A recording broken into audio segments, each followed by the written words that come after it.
ಇತ್ತೀಚಿನ ಸಂಚಿಕೆಗಳನ್ನು ಜಾಹೀರಾತಿನ ಕಿರಿಕಿರಿ ಇಲ್ಲದೆ ನೋಡಿ. ದೂರದರ್ಶನದಲ್ಲಿ ಆರಂಭವಾದ ತಟ್ ಅಂತ ಹೇಳಿ ಕಾರ್ಯಕ್ರಮವನ್ನ ಕಳೆದ 21 ವರ್ಷಗಳಿಂದ ಯಶಸ್ವಿಯಾಗಿ ನಡೆಸಿಕೊಂಡು ಬರ್ತಿದ್ದಾರೆ ನಡೆದಾಡುವ ಗ್ರಂಥಾಲಯ ಡಾಕ್ಟರ್ ನಾ ಸೋಮೇಶ್ವರ್. ಸ್ವಾಗತ ವೀಕೆಂಡ್ ವಿತ್ ರಮೇಶ್ ಕಾರ್ಯಕ್ರಮಕ್ಕೆ. ಒಂದು ಬಕೆಟ್ ಅಲ್ಲಿ ಸಾಂಬಾರ್ ಬಂದಿದೆ. 3 ಬಟ್ಲು ಸಾಂಬಾರ್ ಹಾಕೊಂಡ್ಬಿಟ್ಟು ಕುಡಿದು ಕೊನೆಯಲ್ಲಿ ಇಡ್ಲಿ ಕಲ್ಸ್ಕೊಳ್ತೀನಿ. ಕನ್ನಡ ಬಾವುಟವನ್ನ ಬೆಂಗಳೂರು ಮೆಡಿಕಲ್ ಕಾಲೇಜಲ್ಲಿ ಹಾರಿಸಿದ್ದೆ ನಮ್ಮ ಸೋಮಣ್ಣ. ನಮ್ಮ ತಾಯಿ ಹೇಳಿದ್ರು, ಆರ್ಥಿಕ ಚೈತನ್ಯ ನನ್ನಲ್ಲಿ ಇಲ್ಲ, ಒಂದು ಪೈಸೆ ಕೇಳಬಾರ್ದು. ಮಲ್ಲೇಶ್ವರದಿಂದ ರಾಜಾಜಿನಗರ ನಡ್ಕೊಂಡು ಹೋಗಿ ಆ ಮಕ್ಕಳಿಗೆ ಪಾಠ ಹೇಳಿ ನನಗೆ ಬೇಕಾದಷ್ಟು ಹಣವನ್ನ ಬಳಸ್ಕೊಂಡು ಉಳಿದ ಹಣವನ್ನ ತಾಯಿಗೆ ಕೊಡೋದಕ್ಕೆ ಸಾಧ್ಯವಾಯಿತು. ನನ್ನ ಸರ್ವತೋಮುಖ ಅಭಿವೃದ್ಧಿಗೆ ಕಾರಣರಾದವರು ಸಂಪುಟೂರು ವಿಶ್ವನಾಥ್. ನೀವು ನೀಡಿದ ಭಿಕ್ಷೆಯಿಂದ ಇವತ್ತು ಬದುಕ್ತಾ ಇದ್ದೀನಿ ಸರ್. ನಾನು ಕನ್ನಡವನ್ನು ವಿಶ್ವ ಮಟ್ಟಕ್ಕೆ ಏರಿಸಿದ್ದೀರಿ. ಈ ಪುಟ್ಟ ರೇಡಿಯೋ ನನ್ನ ಬದುಕಿಗೆ ಒಂದು ತಿರುವು ಕೊಡುತ್ತೆ ಅಂತ ನಾನು ಕನಸು ಮನಸ್ಸಲ್ಲೂ ನೆನೆಸಿರಲಿಲ್ಲ. ಹೇಗೆ ಥಟ್ ಅಂತ ಹೇಳಿ ಕಾರ್ಯಕ್ರಮ ಮಾಡೋದಕ್ಕೆ ಈ ಒಂದು ಪುಟ್ಟ ರೇಡಿಯೋ ಪ್ರೋತ್ಸಾಹವನ್ನ ಕೊಡುತ್ತು ಅಂತ. ನಮ್ದು ಪ್ರೇಮ ವಿವಾಹ, ಸರಳವಾಗಿ ವಿವಾಹ ಮಾಡಿದ್ವಿ. ಸತ್ಯ ಹೇಳಬೇಕು ಅಂದ್ರೆ ಬರೀ ಕೈಯಲ್ಲಿ ಹೋಗಿ ಮದುವೆ ಆಗಿಲ್ಲ. I call him a walking encyclopedia. ಇಡೀ ಭಾರತದಲ್ಲಿ ಮತ್ತೊಂದು ಭಾಷೆಗೆ ಡಬ್ ಆದ ಮೊದಲ ಪ್ರಕರಣ ಕನ್ನಡ ಚಿತ್ರರಂಗದಲ್ಲಿ ನಡೆಯುತ್ತೆ. ಸತ್ಯ ಹರಿಶ್ಚಂದ್ರ. ಮಕ್ಕಳಿಗೆ ಕನ್ನಡ ನುಡಿಗಟ್ಟುಗಳ ಬಗ್ಗೆ ಮಾಹಿತಿಯನ್ನು ಕೊಡೋದಕ್ಕೆ ಹಿಂದೆ ಬೀಳ್ತಾ ಇದ್ದೇವೆ. ಮಾತೃಭಾಷೆಯನ್ನ ಮರಿಬೇಕು. ದಯವಿಟ್ಟು ಕನ್ನಡವನ್ನ ಕಲಿಸಿ ನಿಮ್ಮ ಮಕ್ಕಳಿಗೆ.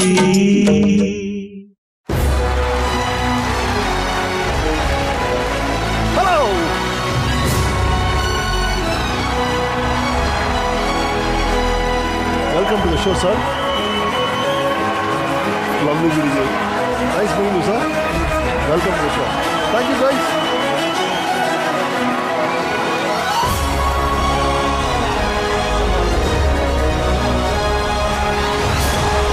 Hi, hello. ನಮಸ್ಕಾರ ಕರ್ನಾಟಕ. ವೀಕೆಂಡ್ ಬಂತು, ರಾತ್ರಿ 9 ಗಂಟೆ ಆಯ್ತು ಅಂದ್ರೆ ಸ್ವಲ್ಪ ಹಾರ್ಟ್ ಹೊಡೆಯಕ್ಕೆ, ಲೈಟ್ ತರಲೆ ಮಾಡಕ್ಕೆ ಕಾಲ ಬಂತು ಅಂತ ಅರ್ಥ. ಶುರು ಮಾಡೋಣ. This is Nippon Paint Weekend with Ramesh Season 5, co-powered by Amrit Noni Yastrin Dabur Red Toothpaste, special partner Parishrama Neat Academy, GRB Tupa, prayer partner Cycle Pure Agarbattis, steel partner Turbo Steel, LPS TMT Bars, associate sponsor Volkswagen Virtus, iBaco, digital streaming partner Z5.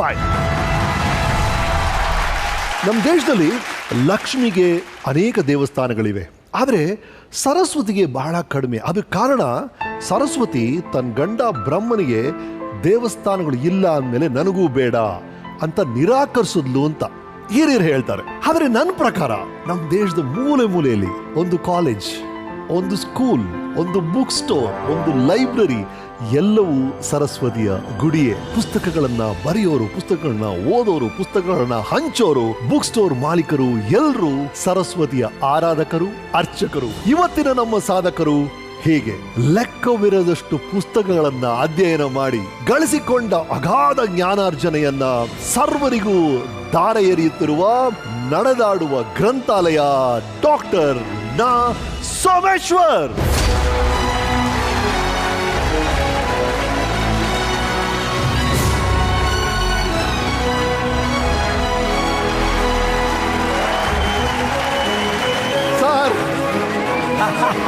ಖುಷಿ ಆಯ್ತು sir.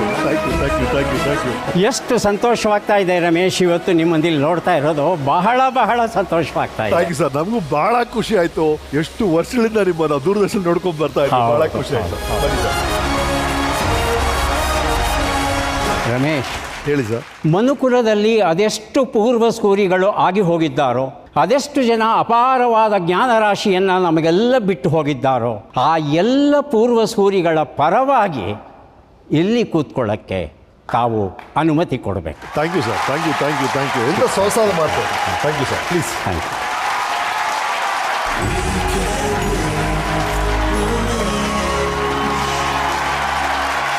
Right. ಇವರು doctor ನಾ ಸೋಮೇಶ್ವರ್. ಹುಟ್ಟಿದ್ದು ಮೇ 14, 1955 ಬೆಂಗಳೂರಿನ ಮಲ್ಲೇಶ್ವರದಲ್ಲಿ. ಇವರ ತಂದೆ ನಾರಪ್ಪ, ತಾಯಿ ಅಂಜನಾ ದೇವಿ, ಇವರ ಧರ್ಮಪತ್ನಿ ರುಕ್ಮಾವತಿ, ಮಗ ನಚಿಕೇತ್ ಸೋಮೇಶ್ವರ್. 1986ರಲ್ಲಿ ಬೆಂಗಳೂರು ವೈದ್ಯಕೀಯ ಮಹಾವಿದ್ಯಾಲಯದಲ್ಲಿ MBBS ಪದವಿ ಪಡಿತಾರೆ. ಕೈಗಾರಿಕಾ ಕ್ಷೇತ್ರದಲ್ಲಿ ವೈದ್ಯಕೀಯ ತಜ್ಞರಾಗಿ 35 ವರ್ಷಗಳಿಂದ ಸೇವೆ ಸಲ್ಲಿಸುತ್ತಿದ್ದಾರೆ. ಜನವರಿ 4, 2002ರಲ್ಲಿ ದೂರದರ್ಶನದಲ್ಲಿ ಆರಂಭವಾದ ತಟ್ ಅಂತ ಹೇಳಿ ಕಾರ್ಯಕ್ರಮವನ್ನ ಕಳೆದ 21 ವರ್ಷಗಳಿಂದ ಯಶಸ್ವಿಯಾಗಿ ನಡೆಸಿಕೊಂಡು ಬರ್ತಿದ್ದಾರೆ ನಾ ಸೋಮೇಶ್ವರ್ ಅವರು. ಇಲ್ಲಿಯವರೆಗೆ ಈ ಕಾರ್ಯಕ್ರಮ 4450ಕ್ಕೂ ಹೆಚ್ಚು ಸಂಚಿಕೆಗಳು ಪ್ರಸಾರವಾಗಿದೆ. ಈ ಒಂದು ಕಾರ್ಯಕ್ರಮ Limca book of world records ಅಲ್ಲಿ ದಾಖಲೆ ಆಗಿದೆ. ಇವರ ವೈದ್ಯಕೀಯ ಹಾಗೂ ಸಾಹಿತ್ಯ ಲೋಕದ ಅವಿಸ್ಮರಣೀಯ ಸೇವೆಗೆ ಕರ್ನಾಟಕ ರಾಜ್ಯೋತ್ಸವ ಪ್ರಶಸ್ತಿ, ಕರ್ನಾಟಕ ಸಾಹಿತ್ಯ ಅಕಾಡೆಮಿ ಪ್ರಶಸ್ತಿ, ಜೀವಮಾನ ಸಾಧನೆ ಪ್ರಶಸ್ತಿ, BC ರಾಯ್ ಡಾಕ್ಟರ್ ಡೇ ಪ್ರಶಸ್ತಿ, ಆರ್ಯಭಟ್ಟ ಇಂಟರ್ನ್ಯಾಷನಲ್ ಪ್ರಶಸ್ತಿ, ಕೆಂಪೇಗೌಡ ಪ್ರಶಸ್ತಿ, ಸಮಾಧಾನ ಜನಸೇವಾ ಪ್ರಶಸ್ತಿ ಸೇರಿದಂತೆ ನೂರಾರು ಪ್ರಶಸ್ತಿ ಪುರಸ್ಕಾರಗಳು ಇವರಿಗೆ ಲಭಿಸಿವೆ. So this weekend is with doctor ನಾ ಸೋಮೇಶ್ವರ್. ಸರ್, ನಿಮ್ಮ ಲೈಫ್ ಅನ್ನ ನಿಮಗೆ ರಿವೈಂಡ್ ಮಾಡಿ ತೋರ್ಸಕ್ಕೆ ಪ್ರಯತ್ನ ಪಡ್ತೀವಿ. ಕಾರ್ಯಕ್ರಮಕ್ಕೆ ಸ್ವಾಗತ.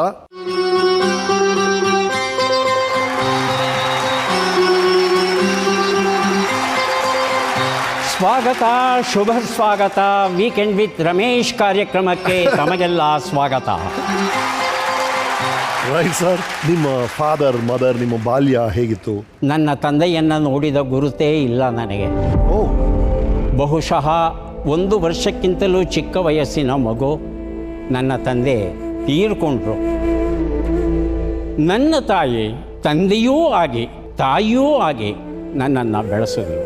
ತಂದೆ ಸಾಕಷ್ಟು ಹಣವನ್ನು ಮಾಡಿಟ್ಟಿದ್ರು. ಆದರೆ ತಾಯಿಯ ಬಳಿ ಇದ್ದಂಥ ಹಣವನ್ನು ದೋಚಬೇಕು ಅಂತ ಅನೇಕ ಜನ ಕಾಯುವ ಸಂದರ್ಭದಲ್ಲಿ ಎಲ್ಲರನ್ನೂ ದೂರ ಇಡುವ ಪ್ರಯತ್ನ ಪಟ್ಲು ನನ್ನ ತಾಯಿ. ಆದರೆ ಬದುಕಿಗೆ ಒಂದು ಆಸರೆ ಬೇಕಲ್ಲ. ಆಗ ಯಾರೋ ಒಬ್ಬರು ಹೇಳಿದ್ರು, ನಿಮ್ಮ ಮನೆಯಲ್ಲಿ ಅಷ್ಟೊಂದು ಸಂಪತ್ತಿದೆ, ಯಾಕೆ ಯೋಚನೆ ಮಾಡ್ತೀಯಾ, ಅದನ್ನೇ ಬಳಸ್ಕೊಂಡು ಬದುಕು ಅಂತ ಹೇಳಿದ್ರು.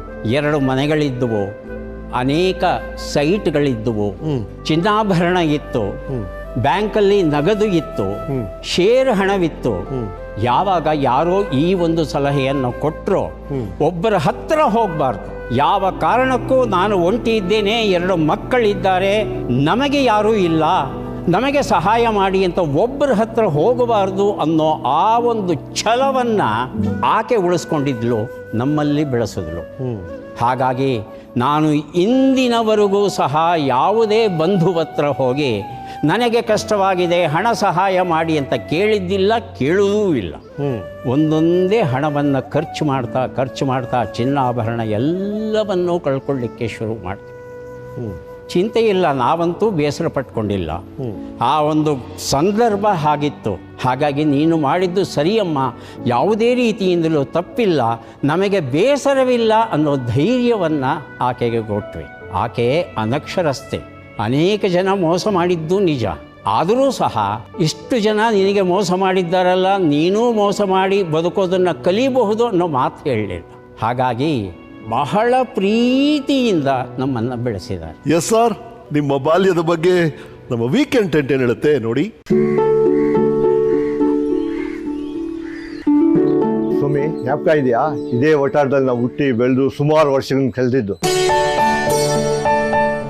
ನಿನ್ನ ಮನೆ ಎದುರು ಬದಲಾಗಿ ಇಲ್ಲಿ ಮಾಡ್ತಾ ಇದ್ದೋ ತರಲೆಗಳು, ನಾವು ಬಾಲ್ಯದ ಜೀವನ ಯಾವ ರೀತಿ ಆಟ ಆಡ್ತಾ ಇದ್ವಿ, ಇಲ್ಲಿ ಮರ ಹತ್ತಿ ಮಾವಿನಕಾಯಿ ಕೀಳ್ತಾ ಇದ್ದಿದ್ದು, ಇದೆಲ್ಲ ನಿಮ್ಗೆ ಜ್ಞಾಪಕ ಬಂದಿರಬೇಕು ಅಂತ ಅಂದ್ಕೊಂಡಿದ್ವಿ. ಇದೆಲ್ಲ ಆದಮೇಲೆ ಪಕ್ಕದ ಮಲ್ಲೇಶ್ವರ ಮೈದಾನಕ್ಕೆ ಹೋಗ್ತಾ ಇದ್ವಿ. ಅಲ್ಲೂ ಸುಮಾರು ಜನ ಕ್ರಿಕೆಟ್ ಆಡ್ತಾ ಇದ್ದಿದ್ದರಿಂದ ನಾವು 9ನೇ ಕ್ಲಾಸ್ ಮೈದಾನದಲ್ಲೂ ಆಟ ಆಡಿದ್ದು ಉಂಟು. ಕ್ರಿಕೆಟ್ಗೆ ಬೇಕಾಗಿರೋ ಎಲ್ಲ ವಸ್ತುಗಳನ್ನು ನೀನೇ ತಯಾರು ಮಾಡಿಸ್ತಾ ಇದ್ದೆ. ಮರದಲ್ಲಿ ಬಿದ್ದಿರೋ ಬೀಜನೆಲ್ಲ ತೆಗೆದು ಜಜ್ಜಿ ಮಾಡಿ ಕಾರ್ಕ್ ಬಾಲ್ ಮಾಡಿಕೊಡ್ತಾ ಇದ್ದೆ. ಆ 9ನೇ ಕ್ಲಾಸ್ ಮೈದಾನದಲ್ಲಿ ನಾವು ಆಟ ಆಡಬೇಕಾದ್ರೆ ಪಕ್ಕದಲ್ಲಿರೋ ಗಣೇಶನ ದೇವಸ್ಥಾನದಿಂದ ಈಡ್ಗಾಯಿ ಹೊಡೆದಾಗ ನಮಗೆ ಆ ಬ್ಯಾಟು ಬಾಲು ವಿಕೆಟ್ ಎಲ್ಲ ಕ್ಯಾಚು ಎಲ್ಲ ಬಿಟ್ಟು ಓಡೋಗ ಈಡ್ಗಾಯಿನ ತಗೊಂಡ್ಬಂದು ಹಂಚ್ಕೊಂಡು ತಿಂತಾ ಇದ್ವಿ.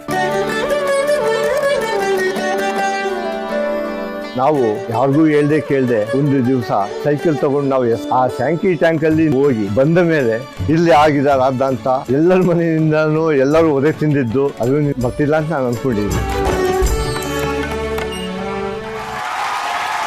ಅದ್ಭುತವಾದ ನೆನಪುಗಳ ಅನಾವರಣ ಮಾಡಿದ್ರೆ ರಮೇಶ್, ಅನೇಕ ನೆನಪುಗಳ ಸಾಲು ಬರ್ತಾ ಇದೆ ನನ್ನ ಕಣ್ಣ ಮುಂದೆ. ಮಲ್ಲೇಶ್ವರದ ಆಟದ ಮೈದಾನ. ಈ ಶಿವರಾತ್ರಿ ಬಂತು ಅಂತ ಹೇಳಿದ್ರೆ ಅಲ್ಲಿ ಇಡೀ ರಾತ್ರಿ ನಾಟಕ ನಡೆಯೋದು ಶನಿ ಮಹಾತ್ಮನ ನಾಟಕ.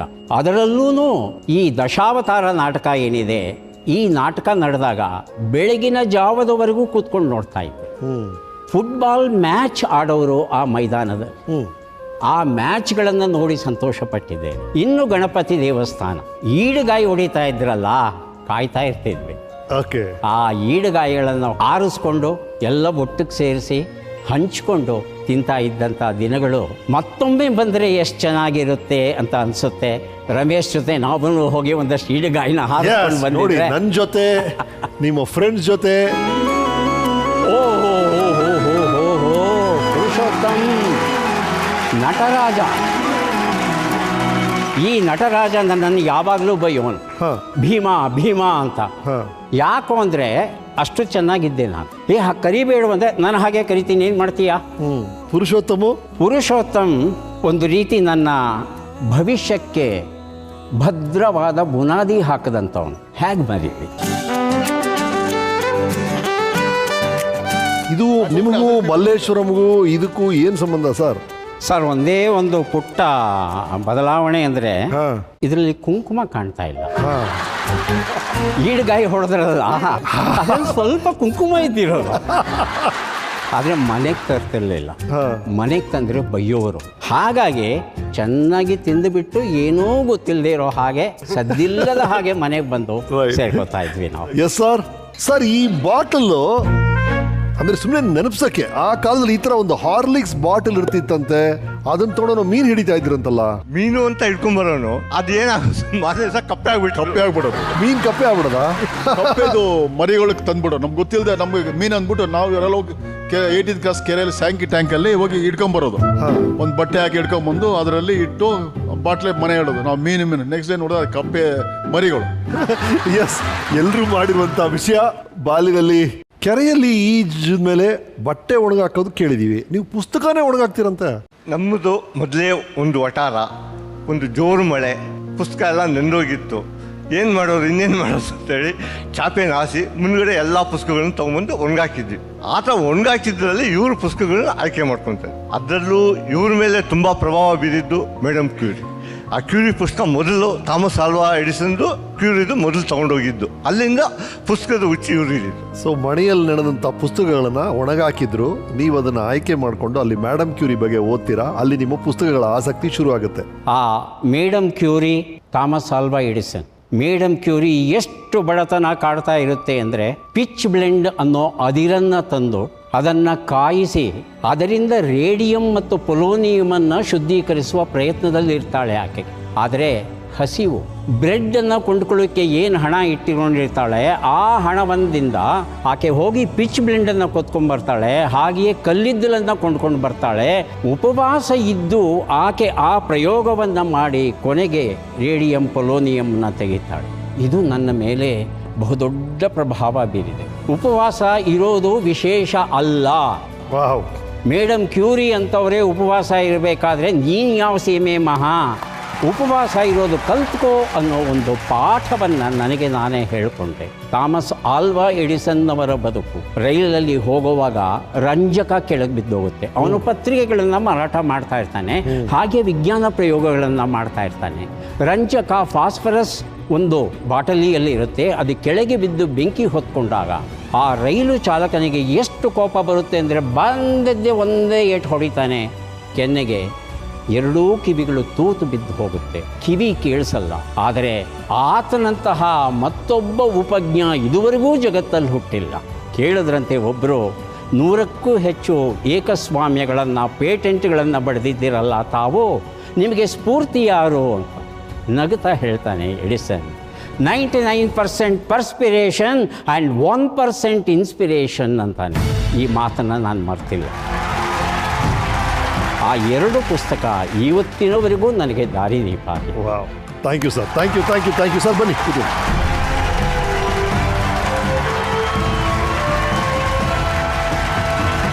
ಲೈಫಲ್ಲಿ ಯಶಸ್ಸಿಗೆ 99% ಕಾರಣ ನಮ್ಮ ಪರಿಶ್ರಮ, 1% ಮಾತ್ರ ಸ್ಫೂರ್ತಿ ಅಂತ ಹೇಳಿದಂತ ಎಡಿಸನನ್ನ ಮಾದರಿಯಾಗಿ ಇಟ್ಕೊಂಡಂತ ನಮ್ಮ ನಾ ಸೋಮೇಶ್ವರ್ ಅವರ ಬಾಲ್ಯ ಹೇಗಿತ್ತು ನೋಡೋಣ ನಮ್ಮ ವೀಕೆಂಡ್ ಟೆಂಟ್ ಅಲ್ಲಿ.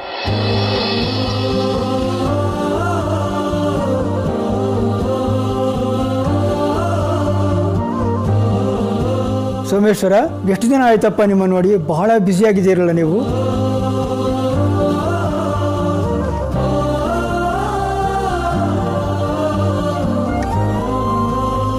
ನನಗೆ ನೆನಪಿರುವ ಹಾಗೆ ಸೋಮೇಶ್ವರ, 1966ನೇ ಇಸ್ವಿನಲ್ಲಿ ನೀವು ನಮ್ಮ ಕುಮಾರ ಪಾರ್ಕಲ್ಲಿರುವ ಗಾಂಧಿನಗರ ಹೈಸ್ಕೂಲಿಗೆ ಸೇರಿಕೊಂಡ್ರಿ.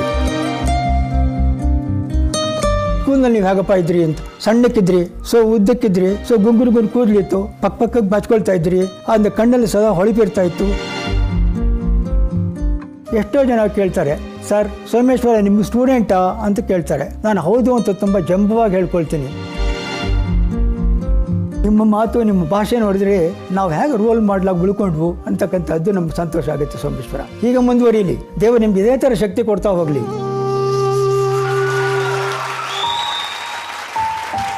ನನ್ನ ಸ್ಟೂಡೆಂಟ್ ಇವರು ಅಂತ ಹೇಳ್ಕೊಂಡು ನನಗೆ ಜಂಬ ಅಂತ ಹೇಳುವಂಥ ಒಬ್ಬ ಟೀಚರು.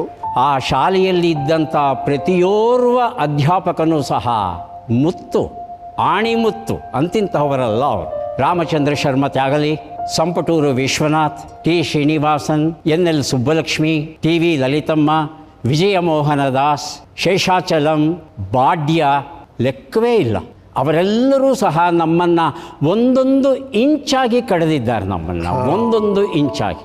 ಅದರಲ್ಲೂ ನನ್ನ ಬಗ್ಗೆ ವಿಶೇಷವಾದ ಪ್ರೀತಿಯನ್ನು ತೋರಿ ನನ್ನ ಸರ್ವತೋಮುಖ ಅಭಿವೃದ್ಧಿಗೆ ಕಾರಣರಾದವರು ಇಬ್ಬರು. ಒಬ್ಬರು ರಾಮಚಂದ್ರ ಶರ್ಮ ತ್ಯಾಗಲಿ, ಇನ್ನೊಬ್ಬರು ಈಗಷ್ಟೇ ನಾವು ನೋಡಿದ್ವಲ್ಲ ಸಂಪಟೂರು ವಿಶ್ವನಾಥ್. ರಾಮಚಂದ್ರ ಶರ್ಮ ತ್ಯಾಗಲಿ ಇವರನ್ನ ಹಿಂಸಕರು ಅಂತ ನಾವು ಕರೀತಾ ಇದ್ವಿ. ಹಿಂಸಕರು ಏನಪ್ಪ ಇಂಥ ವಿಚಿತ್ರ ಅಡ್ಡ ಹೆಸರಿಟ್ಟಿದ್ದೀರಲ್ಲ ನಿಮ್ಮ ಮಾಸ್ತರಿಗೆ ಅಂತ ಕೇಳಿದ್ರೆ, ಹಿಂದಿ, ಸಂಸ್ಕೃತ, ಕನ್ನಡ ಈ 3 ಭಾಷೆಗಳಲ್ಲಿ ಅಪಾರವಾದ ಪ್ರಭುತ್ವ ಹೊಂದಿದ್ದಂಥವರು ರಾಮಚಂದ್ರ ಶರ್ಮ ತ್ಯಾಗಲಿಗಳು. ಅವರ ಮನೆಗೆ ಹೋಗ್ತಾ ಇದ್ವಿ ನಾವು. ಅವರ ಮನೆಗೆ ಹೋದರೆ ಬಹಳ ಖುಷಿಯಿಂದ ನಮ್ಮನ್ನು ಸ್ವಾಗತಿಸ್ತಾ ಇದ್ರು. ರುಚಿಕರವಾದ ತಿಂಡಿಗಳು, ಹೊಸ ಹೊಸ ರುಚಿಗಳ ತಿನಿಸುಗಳ ರುಚಿಯನ್ನು ನಾನು ಅವ್ರ ಮನೆಯಲ್ಲಿ ಕಂಡಿದ್ದೇನೆ. ನೀವು ಹೇಳ್ತಿದ್ರಿ ಸಂಪಟೂರು ವಿಶ್ವನಾಥ್ ಅಂತ. ಸಂಪಟೂರು ವಿಶ್ವನಾಥ್ ಸ್ವತಃ ಒಂದು ವಿಶ್ವವಿದ್ಯಾನಿಲಯ. ಬ್ಯಾಂಗ್ಳೂರು ಲಿಟಲ್ ಥಿಯೇಟರ್ಸ್ ಅಂತ ಕೇಳಿರಬಹುದು. ಬೆಂಗಳೂರಲ್ಲಿ ಇಂಗ್ಲೀಷ್ ನಾಟಕಗಳನ್ನು ಆರಂಭಿಸಿದವರು. ಆ ಬ್ಯಾಂಗ್ಳೂರು ಲಿಟಲ್ ಥಿಯೇಟರ್ಸ್ನ ಸ್ಥಾಪಕರಲ್ಲಿ ಇವರು ಒಬ್ಬರು. ಇವರ ಅಣ್ಣ ರಾಮಸ್ವಾಮಿ ಅಂತ ಮಹಾನ್ ವಿದ್ವಾಂಸರವರು, ಅವರು ಆರಂಭಿಸಿದ್ರು. ಅಲ್ಲಿ ಇವರು ನಾಟಕದ ಎಲ್ಲ ಅಂಶಗಳನ್ನು ಕಲಿತು ಶಾಲೆಗೆ ಬಂದು ನಮಗೆ ನಾಟಕ ಅಂದ್ರೇನು, what is stage, who is an actor, ಪ್ರತಿಯೊಂದನ್ನೂ ಸಹ ಪ್ರಾಯೋಗಿಕವಾಗಿ ಧ್ವನಿ ದಣಿಯಬಾರದು. ಗಂಟೆಗಟ್ಟಲೆ ದಿನಗಟ್ಟಲೆ ಮಾತನಾಡುವ ಸಾಮರ್ಥ್ಯವನ್ನು ಗಳಿಸ್ಕೊಳ್ಳೋದು ಹೇಗೆ, ವಾಯ್ಸ್ ಕಲ್ಚರ್ ಅಂತ ನಾವು ಹೇಳ್ತೇವೆ. ಇದನ್ನು ಆ ಧ್ವನಿ ಕೃಷಿಕೆ ಏನಿದೆ ಅದರ ಮೂಲಭೂತ ವಿಚಾರಗಳನ್ನು ತಿಳಿಸ್ಕೊಟ್ಟವರು ಸಂಪಟೂರು ವಿಶ್ವನಾಥ್ ಅವರು. ಹಾಗಾಗಿ ಇವತ್ತು ನಾನು ಥಟ್ಟಂತೆ ಹೇಳಿ ಕಾರ್ಯಕ್ರಮವನ್ನು ಬೆಳಿಗ್ಗೆ 10 ಗಂಟೆಗೆ ಆರಂಭಿಸಿದರೆ ಸಂಜೆ 5 ಗಂಟೆವರೆಗೂ ನಿರಂತರವಾಗಿ ಮಾಡ್ತಾ ಹೋಗೋದಕ್ಕೆ ಬೇಕಾಗುವಂಥ ಶಕ್ತಿ ಏನಿದೆ, ಆ ಶಕ್ತಿಯನ್ನು ಹೇಗೆ ಗಳಿಸ್ಕೋಬೇಕು, ಹೇಗೆ ಉಳಿಸ್ಕೋಬೇಕು ಅದನ್ನು ಕಲಿಸಿದವರು ಸಂಪಟೂರು ವಿಶ್ವನಾಥ್. ರೈಟ್, ಅವರನ್ನ ಕೇಳಿದ್ವಿ ಹೇಗೆ ವಾಯ್ಸ್ ಕಲ್ಚರ್ ಮಾಡೋದು, ಹೇಗೆ ಧ್ವನಿಯನ್ನು ಟ್ರೈನ್ ಮಾಡೋದು ಅಂತ ಅವ್ರು ಹೇಳಿದ್ದಾರೆ. ಕೇಳಿ ಸಾರ್.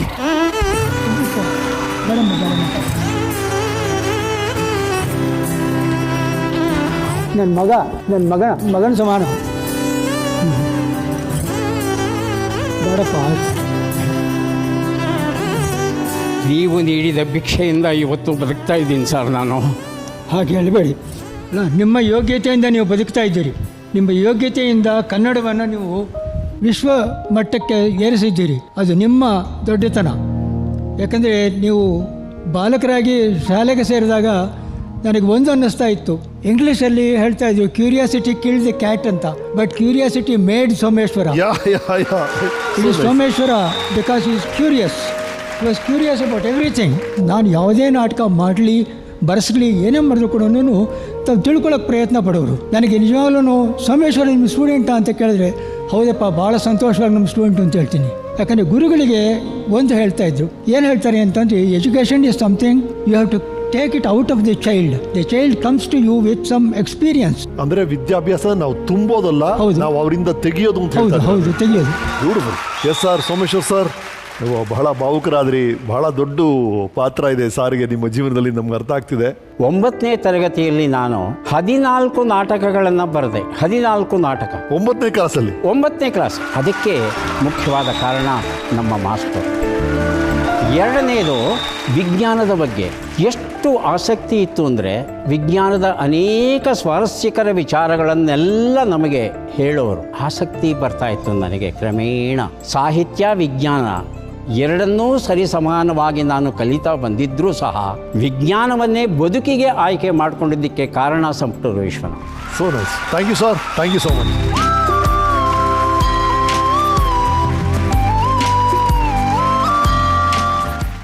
ರೈಟ್ ಸರ್, ಬಾಲ್ಯದ ಬಗ್ಗೆ ಮಾತಾಡ್ತಾ ಇದ್ವಿ. ಬಾಲ್ಯ ಅಂದ ತಕ್ಷಣ ನಮ್ದೇ ಆದ ಫೇವ್ರೇಟ್ ಅಡ್ಡಗಳಿರುತ್ತೆ, ನಮ್ದೇ ಆದ ಫೇವ್ರೇಟ್ ಹೋಟೆಲ್ಗಳಿರುತ್ತೆ, ನಾವೆಲ್ಲ ಸೇರ್ತಾ ಇರೋ ಒಂದು ಜಾಗ ಇರುತ್ತೆ. ಆ ಥರ ನೀವೆಲ್ಲ ಹುಡುಗರು ಸೇರ್ತಾ ಇದ್ದಂಥ ಒಂದು ಹೋಟ್ಲಿಂದ ನಿಮಗೆ ಅಂತ ಪ್ರತ್ಯೇಕವಾಗಿ ಇದನ್ನ ಕಳಿಸಿದ್ದಾರೆ. ಓಹೋ ಸರ್, ಒಂದು ತಟ್ಟೆಯಲ್ಲಿ ಇಡ್ಲಿ ಇದೆ, ಒಂದು ಬಕೆಟ್ಟಲ್ಲಿ ಸಾಂಬಾರ್ ಬಂದಿದೆ. ಏನ್ ಕತೆ ಇದು? ಅಯ್ಯೋ, ಒಂದು ಸೌಟ್ ಬೇಕಲ್ಲ. ಸೌಟ್ ಇದೆ, ಬಟ್ ಈ ಬಕೆಟಲ್ಲಿ ಸಾಂಬಾರ್ ಏನು ಅಂತ ಹೇಳಿ. ಮಾಡಿ ತೋರಿಸ್ಬೇಕಾ ಹೇಳಬೇಕಾ? ಓ, ನಿಮಿಷ ಮಾಡೇ ತೋರಿಸ್ಬಿಡಿ. ಹಾ, ಪ್ರಯೋಗಶಾಲೆ ಶುರು. ಎಷ್ಟು ಸಾರ್ ಹಾಕ್ಬೇಕು ಸಾಂಬಾರು? 2. ಇನ್ನೂನಾ? ಇನ್ನು ಓಕೆ. ಇನ್ನು ಇನ್ನೂನಾ? ಇನ್ನೂನಾ ಸರ್? ಸರ್ ಇದೇನು ಸರ್ ಇದು? ಸ್ವಿಮ್ಮಿಂಗ್ ಪೂಲ್ ಆಗೋಯ್ತಲ್ಲ ಸರ್. ಇದನ್ನ ಏನ್ ಮಾಡ್ಬೇಕು ಸರ್? Okay okay okay. ಏನ್ ಸರ್ ಅದು? ಸರ್ ಇನ್ನೂ ಸ್ವಲ್ಪ ಬೇಕಿತ್ತು. ಹಳೆ ನೆನಪುಗಳು, ಬಾಲ್ಯದ ನೆನಪುಗಳು. ಏನಿದು? ಹಳೆಯ ನೆನಪುಗಳು. ಸಾಂಬಾರಲ್ಲೇ ಸ್ನಾನ ಮಾಡ್ತಿದ್ರಂತಲ್ಲ ಸರ್? ಮಲ್ಲೇಶ್ವರದ ಆಟದ ಮೈದಾನದಲ್ಲಿ ನಾವು ಕ್ರಿಕೆಟ್ ಅನ್ನ ಆಡ್ತಾ ಇದ್ವಿ. Pencil match. ಹೌದು ಹೌದು, ಪೆನ್ಸಿಲ್ ಮ್ಯಾಚ್. ಆ ಪೆನ್ಸಿಲ್ ಮ್ಯಾಚ್ ಅನ್ನ ಆಡಿ ಮುಗಿಸಿದ ಮೇಲೆ ವಿಪರೀತ ಹಸಿವು. ತಿಂಡಿ ತಿನ್ಬೇಕು, ಏನ್ ಮಾಡೋದು? ನಿನ್ನ ಹತ್ರ ಎಷ್ಟಿದೆ, ನಿನ್ನ ಹತ್ರ ಎಷ್ಟಿದೆ, ನಿನ್ನ ಹತ್ರ ಎಷ್ಟಿದೆ? 5 ಪೈಸಾ, 10 ಪೈಸಾ, 25 ಪೈಸಾ ಇದ್ದವನೇ ಮಹಾರಾಜ. ಎಲ್ಲರ ಹಣವನ್ನ ಹಾಕಿ ನೇರವಾಗಿ CTR ಹೋಟೆಲ್ಗೂ ಹೋಗ್ಬಿಡ್ತಿದ್ವಿ. CTR ಅಲ್ಲಿ ಹೋಗಿ ಎಲ್ಲರೂ ಒಂದೊಂದು ಇಡ್ಲಿ, ಸಿಂಗಲ್ ಇಡ್ಲಿ. ಆ ಮಾಣಿ ಒಂದು ಇಡ್ಲಿ ಹಾಕಿ ತುಂಬ ಸಾಂಬಾರು ತುಂಬಿಸ್ಕೊಟ್ರೆ ಅವನು ಮುಂದೆನೆ ಘಟ ಘಟ ಘಟ ಘಟ ಘಟ ಅಷ್ಟು ಕುಡಿದು ಬಿಡ್ತಿದ್ದ. ಸಾಂಬಾರ್ ತಂದು ಮತ್ತೆ ಸುರಿಯೋ ಘಟ ಘಟ ಘಟ ಘಟ ಕುಡಿದು ಬಿಡ್ತಾ ಇದ್ವಿ. ಸಾಂಬಾರ್. ಅವನಿಗೆ ಕೋಪನೂ ಬರೋದು, ನಗುನೂ ಬರೋದು. ಆದರೂ ಬೇಸರ ಪಟ್ಕೊಳ್ದೆ ಅವನು 3ನೇ ಸಲ ಸಾಂಬಾರನ್ನು ತಂದು ಹಾಕಿದಾಗ ಅಷ್ಟೂ ಇಡ್ಲಿನ ಆ ಸಾಂಬಾರಲ್ಲಿ ಕಲಿಸ್ಕೊಂಡು ಹೊಡೆದು ಘಟ ಘಟ ಘಟ ಘಟ 4 ಲೋಟ ನೀರು ಕುಡಿದು ಮತ್ತೆ ಆಟಕ್ಕೆ. ಇವತ್ತಿಗೂ ಸಹ ನಾನೇನಾದರೂ ಮಲ್ಲೇಶ್ವರಕ್ಕೆ ಹೋಗಿ ಸ್ವಲ್ಪ ಸಮಯ ಇತ್ತು ಅಂದರೆ CTRಗಂತೂ ಹೋಗಿ ಈಗಲೂ ಬಕೆಟ್ ಬರುತ್ತಾ ಸಾಂಬಾರು? ಇಲ್ಲ ಇಲ್ಲ. ರೈಟ್. ಮತ್ತೆ ಇನ್ನೊಂದು ಹೋಟೆಲ್, ಜನತಾ ಹೋಟೆಲ್ ಬಹಳ ವಿಸಿಟ್ ಮಾಡ್ತಿದ್ದೀರಿ ಅಂತ ಕೇಳ್ಪಟ್ವಿ. ಜನತಾ ಹೋಟೆಲ್ ಮಲ್ಲೇಶ್ವರಂ 8ನೇ ಕ್ರಾಸಲ್ಲಿದೆ. ಅಲ್ಲಿನ ಮಸಾಲೆ ದೋಸೆ, ಉದ್ದಿನ ವಡೆಯನ್ನು ತುಂಬ ಇಷ್ಟಪಟ್ಟು ತಿಂತಾ ಇದ್ವಿ. ಆದರೆ ಒಂದು ಸಣ್ಣ ಎಳೆ ಏನಪ್ಪ ಅಂದರೆ, ಆ ಹೋಟೆಲಲ್ಲಿ ನಮ್ಮ ತಾಯಿ ಒಂದಷ್ಟು ದಿನ ಕೆಲಸ ಮಾಡಿದ್ರು. ಧಾನ್ಯಗಳನ್ನು ಸ್ವಚ್ಛಗೊಳಿಸುವ ಕೆಲಸ ಇದೆಯಲ್ಲ, ಅದನ್ನು ಮಾಡಿ ಹೋಟೆಲಲ್ಲಿಂದ ಒಂದಷ್ಟು ತಿನಿಸನ್ನು ಕಟ್ಕೊಂಡು ಮನೆಗೆ ಬರೋ. ನಾನು ನಮ್ಮ ಅಣ್ಣ ಇಬ್ಬರು ಆ ತಿನಿಸಿಗಾಗಿ ಕಾಯ್ತಾ ಇದ್ವಿ. ನಾವು ಹಾಗೆ ನಮ್ಮ ಹಸಿವನ್ನು ಹಿಂಗಿಸೋದ್ರಲ್ಲಿ ಜನತಾ ಹೋಟೆಲಿನ ಪಾತ್ರ ಮರೀಲಿಕ್ಕೆ ಸಾಧ್ಯವಿಲ್ಲ. ಎಲ್ಲೋ ಒಂದು ಕಡೆಗೆ ನಮ್ಮ ತಾಯಿಯನ್ನು ಒಂದು ಹೋಟೆಲಲ್ಲಿ ಈ ರೀತಿ ಕೆಲಸವನ್ನು ಮಾಡೋಕ್ಕೆ ಬಿಟ್ಟವಲ್ಲ ಅನ್ನೋ ಒಂದು ನೋವು ಇದ್ರೂ ಸಹ, ಯಾವ ಕೆಲಸ ಆದರೆ ಏನಂತೆ, ಹೌದು, ಪ್ರಾಮಾಣಿಕವಾಗಿ ಮಾಡಿದ್ರೆ ಸಾಕಲ್ವಾ? ಖಂಡಿತವಲ್ಲ. ಹಾಗಾಗಿ ಆ ನೋವು ಆದರೂ ಸಹ ಆ ನೋವಲ್ಲೇ ಎಲ್ಲೋ ಒಂದು ಸಣ್ಣ ನಲಿವನ್ನು ಕಂಡು ಬದುಕನ್ನು ನಡೆಸ್ಕೊಂಡು ಬರ್ತಾ ಇದ್ದೇವೆ. ಹಾಗಾಗಿ ನನ್ನ ತಾಯಿ ಯಾವ ಶಬ್ದಗಳಿಂದ ವರ್ಣಿಸಲಿ ಆಕೆಯನ್ನು ವರ್ಣಿಸೋದಕ್ಕೆ ನನ್ನ ಹತ್ರ ಶಬ್ದ ಭಂಡಾರ ಇಲ್ಲ. ಎಸ್ ಸರ್, ಒಂದು ವಿಡಿಯೋ ಇದೆ.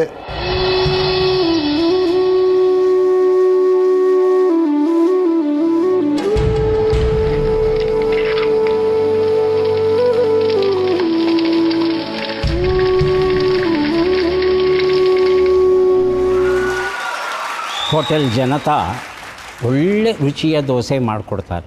ಇವತ್ತಿಗೂ ನಾನು ನನ್ನ ಮಡದಿ ರುಕ್ಮಾವತಿ ಇತ್ತೀಚೆಗೆ ಹೋಗಿದ್ವಿ ಮಲ್ಲೇಶ್ವರಕ್ಕೆ.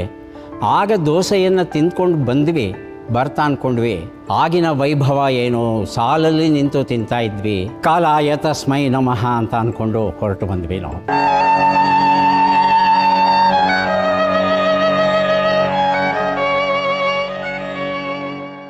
ನಿಮಗೆ ಎಲ್ಲಿ ಸಿಕ್ತು ರಮೇಶ್ ಇದು? ನಮ್ಮ ಕೆಲಸನೇ ಇದು ಸರ್. ನಿಮ್ಮ ಲೈಫಲ್ಲಿ ಏನೇನು ಮುಖ್ಯವಾದ ಭಾಗವಾಗಿರುತ್ತೋ ಎಲ್ಲವನ್ನೂ ಹುಡುಕ್ತಾ ಇರ್ತೀವಿ. ನನಗೆ ರೇಡಿಯೋ ಕೇಳಬೇಕು ಅಂದರೆ ತುಂಬ ಇಷ್ಟ. ನನಗೆ ಭಾವಗೀತೆಗಳನ್ನು ಕೇಳೋ ಹುಚ್ಚು, ಸರಿ, ಚಿತ್ರಗೀತೆಗಳನ್ನು ಕೇಳೋ ಹುಚ್ಚು. ರಾತ್ರಿ 10ರಿಂದ 10:30, 10:30ಯಿಂದ 11 ಗಂಟೆವರೆಗೆ ಒಳ್ಳೆ ಹಿಂದಿ ಚಿತ್ರಗೀತೆಗಳು ಪ್ರಸಾರ ಆಗೋದು ನಮ್ಮ ವಿವಿಧ ಭಾರತಿ. ಹೌದು, ಅದನ್ನು ಕೇಳಬೇಕು. ಆದರೆ ಅಷ್ಟೊತ್ತಲ್ಲಿ ಯಾರು ಹಾಕ್ತಾರೆ ರೇಡಿಯೋ? ಹಾಕಲ್ಲ. ಆಗ ಯಾವುದೋ ಒಂದು ವಿಜ್ಞಾನ ಪತ್ರಿಕೆಯನ್ನು ನೋಡುವಾಗ ನಿಮ್ಮ ರೇಡಿಯೋವನ್ನು ನೀವೇ ಮಾಡ್ಕೋಬಹುದು ಅನ್ನೋ ಒಂದು ಪತ್ರಿಕೆ ತುಣುಕನ್ನು ನೋಡಿದಾಗ ಅದನ್ನು ಪೂರ್ತಿ ಬರ್ಕೊಂಡು ಶಿವಾಜಿನಗರಕ್ಕೆ ಹೋಗಿ ಅಲ್ಲಿ ಇದ್ದಂಥ ಗುಜರಿಯಲ್ಲಿ ಆ ರೆಸಿಸ್ಟೆನ್ಸ್ಗಳು, ಆ ಟ್ರಾನ್ಸಿಸ್ಟರ್ಗಳು, ಡಯೋಡ್ಗಳು ಎಲ್ಲವನ್ನೂ ಕೊಂಡ್ಕೊಂಡು ಬಂದು ಸರ್ಕ್ಯೂಟ್ ಬೋರ್ಡ್ ಅನ್ನೋದು ಇಲ್ಲದೆ ಇದ್ದಾಗ ರಟ್ಟನ್ನೇ ತಗೊಂಡು ಮೊಳೆ ತಗೊಂಡು ತೂತುಗಳು ಹೊಡೆದು ಅದರಲ್ಲಿ ಆ ರೆಸಿಸ್ಟೆನ್ಸ್ಗಳು, ಟ್ರಾನ್ಸಿಸ್ಟರ್ಗಳನ್ನೆಲ್ಲ ಇಟ್ಟು ಅದನ್ನು ಸಾಲ್ಡ್ರ್ ಮಾಡಿ ಪುಟ್ಟ ರೇಡಿಯೋ ಒಂದು ಮಾಡಿದೆ. ಆ ಪುಟ್ಟ ರೇಡಿಯೋಗೆ ಒಂದು ಪುಟ್ಟ ಸ್ಪೀಕರ್.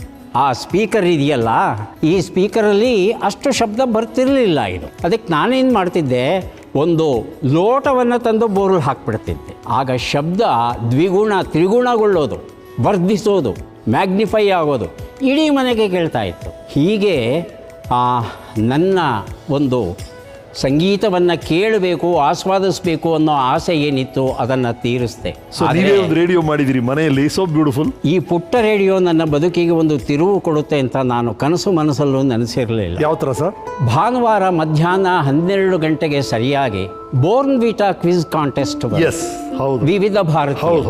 ಇಡೀ ವಿವಿಧ ಭಾರತಿಯಲ್ಲಿ ಬರ್ತಾ ಇದ್ದ ಅಷ್ಟೂ ಕಾರ್ಯಕ್ರಮಗಳು ಹಿಂದಿ ಕಾರ್ಯಕ್ರಮಗಳು. ಒಂದೇ ಒಂದು ಇಂಗ್ಲಿಷ್ ಕಾರ್ಯಕ್ರಮ ಅಂದರೆ ಇದು ಬೋರ್ನ್ ವಿಟಾ ಕ್ವಿಜ್ ಕಾಂಟೆಸ್ಟ್. ಮೊದಲು ಹಮೀದ್ ಸಯಾನಿ ನಡೆಸ್ತಾ ಇದ್ರು. ಆತನ ಧ್ವನಿ ಎಷ್ಟು ಆಕರ್ಷಕವಾಗಿತ್ತು ಅಂತ ಹೇಳಿದ್ರೆ ಒಂದು ರೀತಿ ಮಂತ್ರಮುಗ್ಧರು ಅಂತೀವಲ್ವಾ, ಆ ರೀತಿ ಕೇಳ್ತಾ ಇದ್ವಿ. ಜೊತೆಗೆ ಕ್ವಿಜ್ ಪ್ರಶ್ನೆಗಳು. ಆ ಪ್ರಶ್ನೆಗಳನ್ನು ಕೇಳ್ತಾ ಇದ್ದ. ನನಗೆ ಉತ್ತರ ಗೊತ್ತಿತ್ತು ಅಂದರೆ ಜೋರಾಗಿ ಉತ್ತರ ಹೇಳ್ತಾ ಇದ್ದೆ. ಪ್ರತಿಯೊಂದು ಪ್ರಶ್ನೆಯನ್ನು ಕೇಳಿ ಉತ್ತರವನ್ನು ತಿಳ್ಕೊಂಡು ಸಂಭ್ರಮಿಸ್ತಾ ಇದ್ದೆ. ಅದನ್ನು ಹೀಗೆ ಪ್ರಶ್ನೆಗಳನ್ನು ಕೇಳುವ, ಉತ್ತರವನ್ನು ತಿಳಿದುಕೊಳ್ಳುವ, ಸಂಭ್ರಮಿಸುವ ಬೀಜ ಆ ದಿನಗಳಲ್ಲಿ ಬಿತ್ತು. ಆ ನಂತರ ಮುಂದಿನ ದಿನಗಳಲ್ಲಿ ನಿಮಗೆ ಗೊತ್ತೇ ಇದೆ ಹೇಗೆ ಥಟ್ ಅಂತ ಹೇಳಿ ಕಾರ್ಯಕ್ರಮ ಮಾಡೋದಕ್ಕೆ ಈ ಒಂದು ಪುಟ್ಟ ರೇಡಿಯೋ ಪ್ರೋತ್ಸಾಹವನ್ನು ಕೊಡ್ತು ಅಂತ. ಹಾಗಾಗಿ ಆ ರೇಡಿಯೋಕ್ಕೆ ಮತ್ತು ಆ ವಿಜ್ಞಾನ ಸಂಚಿಕೆಗೆ ಶಿವಾಜಿನಗರದ ಗುಜರಿ ವ್ಯಾಪಾರಿಗಳಿಗೆ ನಾನು ಕೃತಜ್ಞನಾಗಿದ್ದೇನೆ. ಎಸ್ ಸರ್, SSLC ವರೆಗೂ ಓದ್ತೀರಾ, ಆದರೆ ವಿದ್ಯಾಭ್ಯಾಸನ ನಿಲ್ಲಿಸೋ ಹಾಗಾಗುತ್ತೆ. ಏನಾಯ್ತು? PUC ಸೇರೋಕ್ಕೆ ಪ್ರಯತ್ನ ಪಟ್ಟೆ. ತೀವ್ರ ಆರ್ಥಿಕ ಮುಗ್ಗಟ್ಟಿಂದ ಮುಂದುವರ್ಸಕ್ಕಾಗಲಿಲ್ಲ. ನನ್ನ ಗೆಳೆಯ SLN ಸ್ವಾಮಿ ನನ್ನ ಜೊತೆ ಶಾಲೆಯಲ್ಲಿ ಓದ್ದೋನು. ಅವನಿಗೆ ಹೇಳಿದೆ ಈ ಥರ ಕಷ್ಟ ಆಗಿದೆಯೋ ಅಂತ. ಅವನು ಅವರ ತಂದೆ ತಾಯಿಗೆ ಹೇಳಿ ರಾಜಾಜಿನಗರ 5ನೇ ಬ್ಲಾಕಲ್ಲಿ 2 ಮನೆಗಳನ್ನು ಗುರುತು ಮಾಡಿಕೊಟ್ಟ ನನಗೆ. ಆ ಮಕ್ಕಳಿಗೆ ಪಾಠ ಹೇಳೋಕ್ಕೆ ಶುರು ಮಾಡಿದೆ. ಅದಾದ ಮೇಲೆ ಪತ್ರಿಕೆಗಳಲ್ಲಿ ಈ ಪಾಕೆಟ್ ಕಾರ್ಟೂನ್ಗಳು ಅಂತ ಬರುತ್ತೆ. ಆ ರೀತಿಯಾದ ಕಾರ್ಟೂನ್ಗಳನ್ನು ಬರೀಬಹುದು ಅಂದಾಗ ಚಿತ್ರಕಲೆಯ ಬಗ್ಗೆ ಒಂದಷ್ಟು ಪರಿಶ್ರಮ ಇದ್ದ ನಾನು ಯಾಕೆ ಪ್ರಯತ್ನಿಸಬಾರ್ದು ಅಂತ ಒಂದಷ್ಟು ಪಾಕೆಟ್ ಕಾರ್ಟೂನ್ಗಳನ್ನು ಬರೆದು ತಗೊಂಡು ಹೋಗಿ ಪತ್ರಿಕೆಗಳನ್ನು ಕೊಟ್ಟರೆ ಸಂಯುಕ್ತ ಕರ್ನಾಟಕದವರು ಆಯ್ಕೆ ಮಾಡಿಕೊಳ್ಳೋರು. ಒಂದು ವ್ಯಂಗ್ಯ ಚಿತ್ರ ಪ್ರಕಟವಾದರೆ 3 ರೂಪಾಯಿಗಳನ್ನು ಕೊಡೋರು. ಬಹುದೊಡ್ಡ ಮೊತ್ತ. ಆ 3 ರೂಪಾಯಿಗಳನ್ನು ಇಡೀ ತಿಂಗಳಲ್ಲಿ ಒಂದು 10 ವ್ಯಂಗ್ಯಚಿತ್ರ ಮುದ್ರಣವಾದರೆ 30 ರೂಪಾಯಿಗಳು ಸಿಗೋದು. ಬಹಳ ದೊಡ್ಡ ಮೊತ್ತ ಅದು ಆಗಿನ ಕಾಲಕ್ಕೆ. ಇದರ ಜೊತೆಗೆ ವಿಜ್ಞಾನದಲ್ಲಿ ಕನ್ನಡದಲ್ಲಿ ಎರಡಲ್ಲೂ ಆಸಕ್ತಿ ಇದ್ದ ನಾನು ಸೈನ್ಸ್ ರಿಪೋರ್ಟರ್ ಅನ್ನೋ ಪತ್ರಿಕೆ ಬರ್ತಾ ಇತ್ತು, ಬರೀ 50 ಪೈಸೆ ಅದರ ಬೆಲೆ. ಅದನ್ನು ತಗೊಂಡು ಓದಿದಾಗ ಅನೇಕ ಲೇಖನಗಳು ಅದ್ಭುತವಾಗಿದೆ ಅಂತ ಅನ್ನಿಸ್ದಾಗ ಕನ್ನಡಕ್ಕೆ ಯಾಕೆ ಈ ಲೇಖನಗಳನ್ನು ತರಬಾರದು ಅಂತ ಅನ್ನಿಸಿ ಆಗ ಲೇಖನಗಳ ಅನುವಾದವನ್ನು ಶುರು ಮಾಡಿದೆ. ವ್ಯಂಗ್ಯ ಚಿತ್ರಗಳಿಗಿಂತ ಲೇಖನ ಬರೆಯೋದು ಹೆಚ್ಚು ಲಾಭದಾಯಕ. ಹಾಗಾಗಿ ವ್ಯಂಗ್ಯ ಚಿತ್ರಗಳನ್ನು ಕಡಿಮೆ ಮಾಡದೆ ಹೆಚ್ಚು ಲೇಖನಗಳನ್ನು ಅನುವಾದ ಮಾಡಲಿಕ್ಕೆ ಶುರು ಮಾಡಿದೆ. ಕನ್ನಡಪ್ರಭಕ್ಕೆ ಕೊಟ್ಟಾಗ ಅವರಷ್ಟೂ ಲೇಖನಗಳನ್ನು ಪ್ರಕಟಿಸೋಕೆ ಶುರು ಮಾಡಿದೆ. ಒಂದಷ್ಟು ಹಣವನ್ನು ಇಟ್ಟುಕೊಂಡು ನನಗೆ ಬೇಕಾದಷ್ಟು ಹಣವನ್ನು ಬಳಸ್ಕೊಂಡು ಉಳಿದ ಹಣವನ್ನು ತಾಯಿಗೆ ಕೊಡೋದಕ್ಕೆ ಸಾಧ್ಯವಾಯಿತು. ನನ್ನ ಕೈಯಲ್ಲಿ ಸಾಧ್ಯವಿದ್ದ ಎಲ್ಲ ಮಾರ್ಗಗಳ ಮೂಲಕ ಒಂದಷ್ಟು ಹಣವನ್ನು ಸಂಗ್ರಹ ಮಾಡ್ತಾ ಒಂದಷ್ಟು ಹಣವನ್ನು ಇಟ್ಟುಕೊಂಡು ನಾನು PUCಗೆ ಸೇರಿದೆ, ಸರ್ಕಾರಿ ವಿಜ್ಞಾನ ಕಾಲೇಜಿಗೆ. ರೈಟ್. ಆ ಕಾಲೇಜ್ ದಿನಗಳ ಬಗ್ಗೆ ನಮ್ಮ ವೀಕೆಂಡ್ ಟೆಂಟ್ ಏನು ಹೇಳುತ್ತೆ ನೋಡೋಣ. ಕರ್ನಾಟಕದ ಕ್ವಿಜ್ ಮಾಸ್ಟರ್ ಡಾಕ್ಟರ್ ಸೋಮೇಶ್ವರ್ ಅವರಿಗೆ ನಮಸ್ಕಾರ. ಹಾಯ್ ಸೋಮಣ್ಣ. ಸೋಮಣ್ಣ, ನೀನು ಕರ್ನಾಟಕದ ಜನತೆಗೆ ಡಾಕ್ಟರ್ ನಾವು ಸೋಮೇಶ್ವರ, ಆದರೆ ನಿನ್ನ ಸ್ನೇಹಿತರಿಗೆ ನೀನು ಸೋಮಣ್ಣ.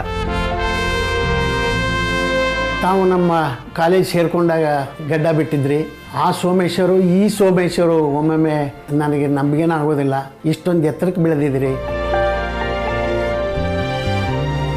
ತಾವು first year BSc, second year BSc government science ಕಾಲೇಜಲ್ಲಿ ಮುಗಿಸಿ 1980-81 ಬ್ಯಾಚ್ ವಿದ್ಯಾರ್ಥಿಯಾಗಿ ನಮ್ಮ KLE ಸೊಸೈಟಿಯ ನಿಜಲಿಂಗಪ್ಪ ಕಾಲೇಜಿಗೆ ಸೇರಿಕೊಂಡ್ರಿ. ನಾನು ತಮ್ಮ ಪ್ರಾಕ್ಟಿಕಲ್ ಬ್ಯಾಚ್ ಇನ್ಚಾರ್ಜ್ ಟೀಚರ್ ಅಂತ ಕೆಲಸ ಮಾಡ್ತಾ ಇದ್ದೆ. ಅವಾಗ ನಾನು 1 ವರ್ಷ ಟೀಚರ್ ಆಗಿದ್ರು ಕೂಡ 1996 ಅಲ್ಲಿಂದ ಇಲ್ಲಿವರೆಗೂ ಕೂಡ ನೀವು ನನಗೆ ಟೀಚರ್ ಆಗಿದ್ದೀರಿ. ಸುಮಾರು ನಾನು ಕಲ್ತಿದ್ದೀನಿ ತಮ್ಮಿಂದ. ವಿದ್ಯಾರ್ಥಿ ಇದ್ದಾಗ ನನ್ನ ನೆನಪಿದೆ, ಎಸ್ಟಿಮೇಷನ್ ಆಫ್ ಐರನ್ ಆಗಿರ್ಬೋದು, ಎಸ್ಟಿಮೇಷನ್ ಆಫ್ ಜಿಂಕ್ ಇರ್ಬೋದು, ಆರ್ಗ್ಯಾನಿಕ್ ಅನಾಲಿಸಿಸ್ ಆಗಿರ್ಬೋದು, ಇನ್ಆರ್ಗ್ಯಾನಿಕ್ ಅನಾಲಿಸಿಸ್ ಆಗಿರ್ಬೋದು, ಭಾಳ ಸೀರಿಯಸ್ ಆಗಿ ಮಾಡ್ತಾ ಇದ್ರಿ. ಆವಾಗ ಒಂದು ಸರ್ಕಾರದ ಸ್ಕೀಮ್ ಇತ್ತು, BSc ವಿದ್ಯಾರ್ಥಿಗಳಿಗೆ ಮಾತ್ರ 2% ಸೀಟ್ ರಿಸರ್ವೇಷನ್ ಇತ್ತು ಮೆಡಿಕಲ್ಗೆ. BSc ಮುಗಿಸಿದ ನಂತರ MBBS ಜಾಯ್ನ್ ಆದ್ರಿ. ನಾವು ನಮ್ಮ ಕಾಲೇಜಿನ ದಿನಗಳನ್ನ ನೆನೆಸ್ಕೊಂಡ್ರೆ ನಿನಗೆ ನೆನಪಿರಬೇಕು, ಬ್ಯಾಂಗ್ಳೂರ್ ಮೆಡಿಕಲ್ ಕಾಲೇಜಲ್ಲಿ 81ರಲ್ಲಿ ಕನ್ನಡ ಸಂಘವನ್ನು ಶುರು ಮಾಡಿದ್ವಿ. ಅದರಲ್ಲಿ ಭಾಳಷ್ಟು ಒಳ್ಳೊಳ್ಳೆಯ ಕಾರ್ಯಕ್ರಮಗಳನ್ನು ಮಾಡಿಕೊಡ್ತಾ ಇದ್ದೆ. ನಮಗೆ ಒಂದು ನೆನಪಿದೆ, ನಿನ್ನ ಸಾಕ್ರೆಟಿಸ್ ನಾಟಕ. ಎಂಥ ಅದ್ಭುತವಾದ ಅಭಿನಯ ನಿಂದು. ನೀನೊಬ್ಬ ಅದ್ಭುತವಾದ ವಾಗ್ಮಿ. ಆಮೇಲೆ ಭಾಳ ಜನಕ್ಕೆ ಗೊತ್ತಿಲ್ಲ, you have a very good sense of humour. ಮತ್ತೆ ನೀನೊಬ್ಬ ಒಳ್ಳೆ ಸ್ನೇಹಿತ. ದೇವರು ನಿಮಗೆ ಆರೋಗ್ಯ ಕೊಡಲಿ, ಆಯುಷ್ಯ ಕೊಡಲಿ, ಇನ್ನೂ ಸುಮಾರು ಕ್ವಿಜ್ಗಳು ಕಂಡಕ್ಟ್ ಮಾಡುವಂಥ ನಿಮಗೆ ಶಕ್ತಿ ಕೊಡಲಿ ಅಂತ ನಾನು ದೇವರಲ್ಲಿ ಬೇಡ್ತೀನಿ. So degree college, medical college friends ಮಾತಾಡಿದ್ದಾರೆ. ಏನೇನು ನೆನಪುಗಳಿದೆ? ಮೊದಲು ಮಾತಾಡಿದವರು ನಮ್ಮ ರಸಾಯನಶಾಸ್ತ್ರದ ಪ್ರಾಧ್ಯಾಪಕರು ಪ್ರೊಫೆಸರ್ ಕೇಶವ್ ಬುಲ್ಬುಲೆ. ಎರಡನೇದಾಗಿ ಮಾತಾಡಿದ್ದು ನನ್ನ ಗೆಳೆಯ ಚಂದ್ರಮೌಳಿ. ಸಸ್ಯಶಾಸ್ತ್ರದಲ್ಲಿ, ಪ್ರಾಣಿಶಾಸ್ತ್ರದಲ್ಲಿ, ರಸಾಯನಶಾಸ್ತ್ರದಲ್ಲಿ, ಭೂಗರ್ಭಶಾಸ್ತ್ರದಲ್ಲಿ ಅಪಾರ ಪರಿಣಿತಿಯನ್ನು ಪಡೆದೆ ವೈಯಕ್ತಿಕ ಓದಿನಿಂದ. ಭೂಗರ್ಭಶಾಸ್ತ್ರಕ್ಕೆ ಹೋಗೋಣವಾ ಅನ್ನೋ ಒಂದು ಮನಸ್ಸು ಇತ್ತು. ಯಾಕಂದರೆ 100ಕ್ಕೆ 99 ಅಂಕಗಳನ್ನು ಪಡೆದಿದ್ದೆ. ಅದು ಆಗಿನ ಕಾಲಕ್ಕೆ ಒಂದು ದಾಖಲೆ. ತುಂಬ ಆಸೆ ಇತ್ತು ಕಲಿಬೇಕು ಅಂತ. ಹಾಗೆಯೇ ಸಸ್ಯಶಾಸ್ತ್ರ ನನ್ನನ್ನು ಅಪಾರವಾಗಿ ಆಕರ್ಷಿಸ್ತು. BScಯನ್ನು ಪೂರ್ಣಗೊಳಿಸಿದೆ. ಪ್ರಥಮ ದರ್ಜೆ ಬಂತು, ಸಂತೋಷವಾಯಿತು. ಅದರ ಮುಂದೇನು? ತತಃ ಕಿಂ MSc ಸಸ್ಯಶಾಸ್ತ್ರಕ್ಕೆ ಅರ್ಜಿ ಹಾಕಿದೆ. ಬಹಳ ದಿನಗಳಿಂದ ಈ ಮನುಷ್ಯನ ದೇಹ ಇದೆಯಲ್ಲ, ಅಲ್ಲೆಲ್ಲೋ ದೂರದಲ್ಲಿರ್ತಕ್ಕಂಥ ನಕ್ಷತ್ರವನ್ನು ಕುರಿತು ನಾವು ಅಧ್ಯಯನ ಮಾಡ್ತೇವೆ, ನೀಹಾರಿಕೆಗಳನ್ನು ಮಾಡ್ತೇವೆ. ಆದರೆ ಈ ದೇಹದ ಒಳಗೆ ಏನಾಗ್ತಾ ಇದೆ ಅನ್ನೋದು ಇವತ್ತಿಗೂ ನಮಗೆ ಗೊತ್ತಿಲ್ಲ. ಮನುಷ್ಯನ ದೇಹದ ಬಗ್ಗೆ ತಿಳ್ಕೊಳ್ಳೋ ಕುತೂಹಲ ಇತ್ತು. ಹಾಗಾಗಿ ವೈದ್ಯಕೀಯವನ್ನು ಸೇರಿದರೆ ಹೇಗೆ, ಎರಡಕ್ಕೂ ಅರ್ಜಿಯನ್ನು ಹಾಕಿದೆ. ವೈದ್ಯಕೀಯಕ್ಕೆ 3 ದಿನಗಳ ಮೊದಲೇ ನೀನು ಆಯ್ಕೆಯಾಗಿದ್ದೀಯಾ ಅನ್ನೋ ಒಂದು ಮಾಹಿತಿ ಬಂತು. ಇಷ್ಟು ಹಣವನ್ನು ನಾನು ತರಬಲ್ಲನೆ ಯೋಚನೆ ಬಂದಾಗ ಒಬ್ಬರು ಪ್ರಾಧ್ಯಾಪಕರು, ಒಬ್ಬ ಗೆಳೆಯ ಮುಂದೆ ಬಂದರು. ಡಾಕ್ಟರ್ ವಾಸುಕಿ ಶಯನ್ ಹಾಗೂ ಪ್ರೊಫೆಸರ್ ಶ್ರೀನಿವಾಸ್ ಮೂರ್ತಿ, ರಸಾಯನಶಾಸ್ತ್ರದ ಅಧ್ಯಾಪಕರು. ಇವರಿಬ್ಬರು ಬಂದರು, ನೀನು ಸ್ಟೇಟ್ ಬ್ಯಾಂಕ್ ಆಫ್ ಮೈಸೂರಿಗೆ ಹೋಗು, ಇಲ್ಲಿ ನೀನು ಅರ್ಜಿ ಸಲ್ಲಿಸು, ಓದಿಗೆ ಹಣ ಬೇಕಾಗಿದೆ ಅಂತ. ಅದಕ್ಕೆ ಬೇಕಾಗುವಂಥ ಒಬ್ಬರು ಯಾರಾದರೂ ಸಾಕ್ಷಿ ಇರಬೇಕಲ್ವಾ, ಯಾರಾದರೂ ಒಬ್ಬರು ಜವಾಬ್ದಾರಿ ಹೊರಬೇಕಲ್ವಾ, ಶ್ಯೂರಿಟಿ ಬೇಕಲ್ವಾ, ಅದನ್ನು ನಾವು ಕೊಡ್ತೇವೆ. ಹಾಗಾಗಿ ಡಾಕ್ಟರ್ ಶ್ರೀನಿವಾಸ ಮೂರ್ತಿ, ಡಾಕ್ಟರ್ ವಾಸುಕೇಶಯನ್ ಇಬ್ರು ಅವತ್ತು ಶ್ಯೂರಿಟಿ ಹಾಕಿದ್ದಕ್ಕೆ ನನಗೆ 10,000 ರೂಪಾಯಿಗಳ ಸಾಲ ಸಿಕ್ತು. ನನ್ನ ಇಡೀ MBBS ಅನ್ನ ಈ 10,000 ರೂಪಾಯಿಗಳಲ್ಲಿ ಪೂರ್ಣಗೊಳಿಸಿದ್ದೆ. ಇಡೀ MBBS. ತುಂಬ ಸಂತೋಷದ ವಿಚಾರ ಅಂದರೆ ನನಗೆ MBBS ದಿನಗಳಲ್ಲಿ ದೊರೆತಂಥ ಗೆಳೆಯರು. ವಿವೇಕಾನಂದ ಹಸಿವಾದಾಗ ಮಧ್ಯಾಹ್ನದ ಹೊತ್ತಲ್ಲಿ ಆತ ಊಟವನ್ನು ಕೊಡಿಸೋರು. ಇಂದಿರಾ ಮೇಡಮ್ ಅವ್ರು ಯಾರು? ಡಾಕ್ಟರ್ ಇಂದಿರಾ ಒಂದು ರೀತಿ ದೇವತೆ ನನ್ನ ಪಾಲಿಗೆ. ಈ 10,000 ರೂಪಾಯಿಗಳಲ್ಲಿ ಸ್ವಲ್ಪ ಮನೆಗೂ ಕೊಡಬೇಕಾಗುವಂಥ ನಮ್ಮ ಅಣ್ಣನಿಗೆ ಒಂದು ಸೈಕಲ್ ಬೇಕಿತ್ತು. ಅವನು ಪೋಸ್ಟ್ ಆಫೀಸಲ್ಲಿ ಅಂಚೆ ಪೇದೆಯಾಗಿ ಆಯ್ಕೆಯಾದಾಗ ಸೈಕಲ್ ಇರಲಿಲ್ಲ ಅವನ ಹತ್ರ. 400 ರೂಪಾಯಿಗಳನ್ನು ನನ್ನ ಹಣದಿಂದ ತಗೊಂಡು ರ್ಯಾಲಿ ಸೈಕಲನ್ನು ಕೊಂಡುಕೊಂಡು ಅವನಿಗೆ ಕೊಟ್ಟೆ. ಹೀಗೆ ಸ್ವಲ್ಪ ಕಷ್ಟ ಆಗುವಾಗ ಇಂದಿರಾ ತನಗೆ ಸ್ಕಾಲರ್ಶಿಪ್ ಹಣ ಅಂತ ಏನು ಬರ್ತಾ ಇತ್ತು ಆ ಹಣವನ್ನು ಒಂದಷ್ಟು ನನಗೆ ಕೊಡೋರು. ಟರ್ಮ್ ಫೀಗಳನ್ನು ತುಂಬಬೇಕು ಅಂತ ಹೇಳ್ತಂದ್ರೆ ಇಂದಿರಾ ಮುಂದೆ ಬರ್ತಾ ಇತ್ತು. ನೋಡಿ ಮೇಡಮ್, ನಿಮ್ಮನ್ನ ದೇವತೆ ಅಂತೆಲ್ಲ ಹೇಳ್ತಾ ಇದಾರೆ ಅವರು. ಓಹೋ ಹೋ ಹೋ ಹೋ ಹೋ ಹೋ ಹೋ ಹೋ, ಇದು ಭಾಗ್ಯವಯ್ಯ, ಇದು ಭಾಗ್ಯ, ಇದು ಭಾಗ್ಯ ಮೌಳೇ, ಇದು ಭಾಗ್ಯ. ಎಸ್ ಮೇಡಮ್, ಓದಿ. ಸಾಂಸ್ಕೃತಿಕ ಹಬ್ಬ ಬಂತು, ಪಲ್ಸೇಷನ್ಸ್. ಸೊ ಆಗ ಒಂದು ನಾಟಕ ಮಾಡೋಣ ಅಂತ ಹೇಳಿ ಅದೇ ಅನಾಟಮಿ ಬ್ಲಾಕಲ್ಲಿ ಇದು ಪುಟಾಣಿ ಶರೀರ ಮುಂದೆ ಬಂದು ಸಾಕ್ರೆಟಿಸ್ ಅಂತ ಮಾಡಬಹುದಾ ಅಂದರೆ ಜಂಪ್ ಮಾಡ್ದೋಳು ನಾನು. ಈಗ ಈ ಕ್ಷಣದಲ್ಲಿ ನಾನು ರೆಡಿ ಅಂತ ಹೇಳಿ ಬಂದೋಳು ನಾನು. ಸೊ ಅಷ್ಟು ನಾವು ಒಂಥರ ಒಂದು ವರ್ಷದಲ್ಲಿ ನಾವು ಯಾವುದೇ ಸಾಂಸ್ಕೃತಿಕ ಮಾಡಿದ ಹಸುವಿತ್ತು ನಮಗೆ ಮಾಡಲೇಬೇಕಂತ. ಸೊ ಅದಕ್ಕೆ ಗ್ರೂಪ್ಗೊಂಡಿದ್ದು ಸಾಕ್ರೆಟಿಸ್. ಆ ವರ್ಷ best actor, best actress and best play. Yes, ಚಂದ್ರಮೌಳಿನ ಆಕ್ಟ್ ಎಲ್ಲ ಮಾಡ್ತಾ ಇದ್ದೀರಾ ನೀವು? ಖಂಡಿತವಾಗಿ. ನಾವೆಲ್ಲ ಏನಂದ್ರೆ ರಮೇಶ್ ಸೈಡ್ ಆಕ್ಟರ್ಗಳು. ಒಂದ್ಸಲ ಇದೇ ಸೋಮಣ್ಣನ ಗ್ಯಾಂಗ್ ನಾವೆಲ್ಲ ಕನ್ನಡ ಬಾವುಟವನ್ನ ಬೆಂಗಳೂರು ಮೆಡಿಕಲ್ ಕಾಲೇಜಲ್ಲಿ ಹಾರಿಸಿದ್ದೆ ನಮ್ಮ ಸೋಮಣ್ಣ. ಆಮೇಲೆ ಒಂದ್ಸಲ ಮಹೇಶ, ನಾನು, ಸೋಮಣ್ಣ ನಾವೆಲ್ಲ ಒಂದು ನಾಟಕ ಮಾಡ್ಬೇಕು. ನಮಗೆಲ್ಲ ಸೈಡ್ ರೋಲ್ ಕೊಟ್ಟಿದ್ದು ಯಾವುದು? ಅಂಗುಲಿಮಾಲ. ಸೋಮಣ್ಣ ಮೇನ್ ರೋಲು, ನಾವೆಲ್ಲ ಸೈಡ್ ಆಕ್ಟರ್ಗಳು. ಅದರಲ್ಲಿ ಕಾಡು ಮನುಷ್ಯರ ತರ ಬರಬೇಕು. ಅವಾಗ ಎಲ್ಲಿ there is no money or anything resources for costumes ಏನಿಲ್ವಲ್ಲ. ಸೋಮಣ್ಣಕ್ಕೆ ಹಿಡಿದಿ. ಸೋಮಣ್ಣ ನೋಡ್ದ, ಅಲ್ಲಿ ಎಲ್ಲ ಮರಗಳು ಬೆಳೆದಿದ್ವು ಒಂದಷ್ಟು. ಹೋಗ್ರಲ್ಲ ಕೊಂಬೆಗಳು ಕಿತ್ಕೊಂಬಂದ್ರು ಅಂತ ಕೊಂಬೆಗಳು ಕರ್ಕೊಂಬಂದ್ಬಿಟ್ಟು ಕೀಳ್ಸಿ ನಮ್ಮ ಹತ್ರ ಅದರಲ್ಲೊಂದು ಡ್ರೆಸ್ ಮಾಡಿಸಿ, ಒಳಗಡೆ ಏನಿದ್ ಗೊತ್ತಿಲ್ಲ, ಬಟ್ ಹೊರಗಡೆ ಈ ತರ ಮಾಡ್ಬಿಟ್ಟು ನಮ್ಮನ್ನೆಲ್ಲ ಸೇರಿಸ್ಬಿಟ್ಟು ಕಾಡು ಮನುಷ್ಯನ್ ಮಾಡಿ ಇಷ್ಟೆಲ್ಲ ಆಟ ಆಡಿಸಿದಾನೆ. ಇವನ್ ಇಷ್ಟೊಂದು ಭಾವುಕ ಜೀವಿ, but he has a wonderful sense of humour. Let me tell you this, he has an amazing sense of humour, a great human being and one of a very good friends. So nice ರೀ. ಬನ್ನಿ sir.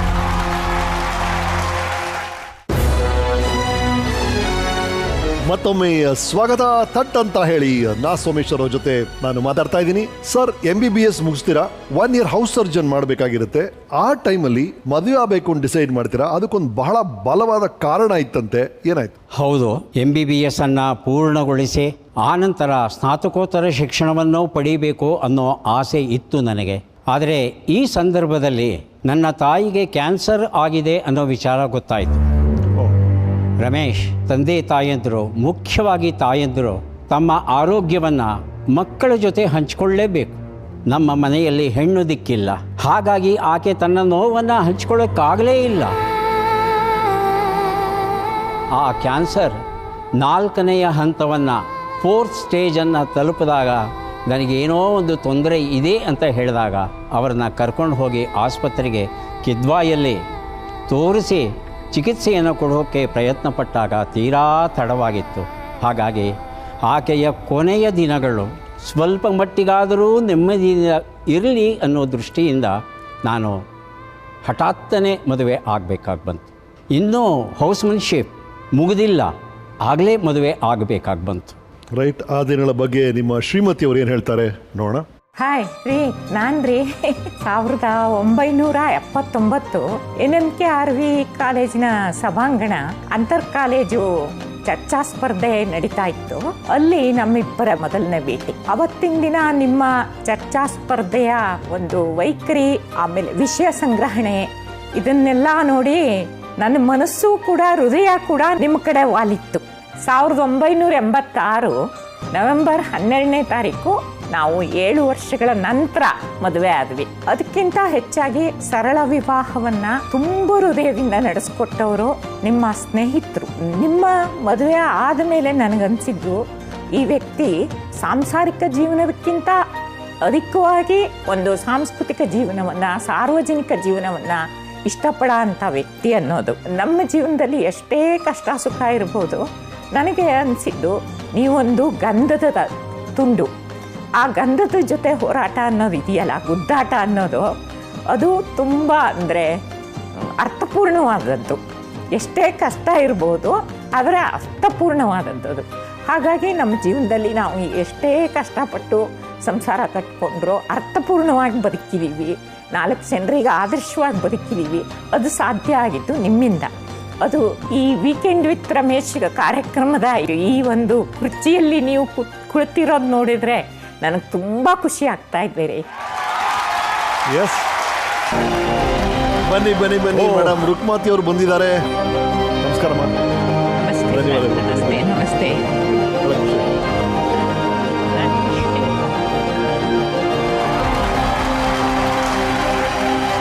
So ಈ ಸರಳ ವಿವಾಹ ಅನ್ನೋದು ಆ ಕಾಲದಲ್ಲಿ ಹೇಗಾಯ್ತು? ಈ ಮದುವೆ ಅನ್ನೋದು ಯಾವುದೇ ರೀತಿಯಿಂದ ಯಾರಿಗೂ ತೊಂದರೆ ಆಗಬಾರ್ದು ಆರ್ಥಿಕವಾಗಿ ಅಂತ ಯೋಚನೆ ಮಾಡಿಬಿಟ್ಟು ನಾವು ಸರಳವಾಗಿ ವಿವಾಹಕ್ಕೆ ಇಬ್ರು ನಿರ್ಧಾರ ಮಾಡಿದ್ವಿ. ಆ ಸಂದರ್ಭದಲ್ಲಿ ಎಲ್ಲಾ ಸ್ನೇಹಿತರು ನಮ್ಗೆ ಬಂಧುಗಳಿಗಿಂತ ಹೆಚ್ಚಾಗಿ ನಮ್ಮ ಜೊತೆ ನಿಂತ್ಕೊಂಡ್ರು. ರಮೇಶ್, ಇಲ್ಲಿ ಒಂದು ಯಾರ್ಯಾರು ಏನೇನು ಮಾಡಿದ್ರು ಅಂತ ಹೇಳಬೇಕು ನಾನು. ಮದುವೆಗೆ ಹೊಸ ಬಟ್ಟೆ ಬೇಡ, ಯಾಕೆ ಹಾಕ್ಕೋಬೇಕು? ಡಾಕ್ಟರ್ ಸತ್ಯನಾರಾಯಣ್ ಸಿಂಗ್ ಅನ್ನೋರು ಹೊಸ ಬಟ್ಟೆನ ಹೊಲಿಸಿ ತಂದು ಕೊಟ್ಟರು ನನಗೆ. ಹುಡುಗಿಗೆ ರೇಷ್ಮೆ ಸೀರೆ ಬೇಕು ಅಂತಾರೆ, ಯಾಕೆ ಬೇಕು? ಬೇಡ. ಡಾಕ್ಟರ್ ಇಂದಿರಾ ದೊಡ್ಡಬಳ್ಳಾಪುರ ಅವರು ರೇಷ್ಮೆ ಸೀರೆನ ತಂದು ಕೊಟ್ಟರು. ಎಲ್ಲಕ್ಕಿಂತ ಮುಖ್ಯವಾಗಿ ಇವತ್ತು ನಾವು ನೆನಪಿಸ್ಕೊಳ್ಳೇಬೇಕಾದ ವ್ಯಕ್ತಿ ಅಂದರೆ ಡಾಕ್ಟರ್ ನರಹಳ್ಳಿ ಬಾಲಸುಬ್ರಹ್ಮಣ್ಯ, ಕನ್ನಡದ ಪ್ರಖ್ಯಾತ ವಿಮರ್ಶಕರು. ಹೋಗಿ ಅವರ ಮನೆಗೆ, ಸರ್ ಹೀಗೆ ನಾವು ಮದುವೆ ಆಗ್ತಾ ಇದ್ದೇವೆ ಅಂದಾಗ ಎಷ್ಟು ಸಂತೋಷವಾಯಿತು ಅಂದರೆ ಇವತ್ತಿಗೂ ಕಣ್ಣು ಮುಂದೆ ಕಟ್ಟಿದ ಹಾಗಿದೆ ಆ ದೃಶ್ಯ. ತಕ್ಷಣವೇ ಅವರು ಬೀರು ಬಾಗಿಲನ್ನು ತೆಗೆದರು. ಎಷ್ಟು ಹಣ ಇದೆ ಅನ್ನೋದನ್ನು ಲೆಕ್ಕ ಮಾಡಿದೆ. ಆ ಇಡೀ ಕವರನ್ನು ಹಾಗೆ ತೆಗೆದು ಇಟ್ಕೊ, ನೀನು ಇಟ್ಕೊ.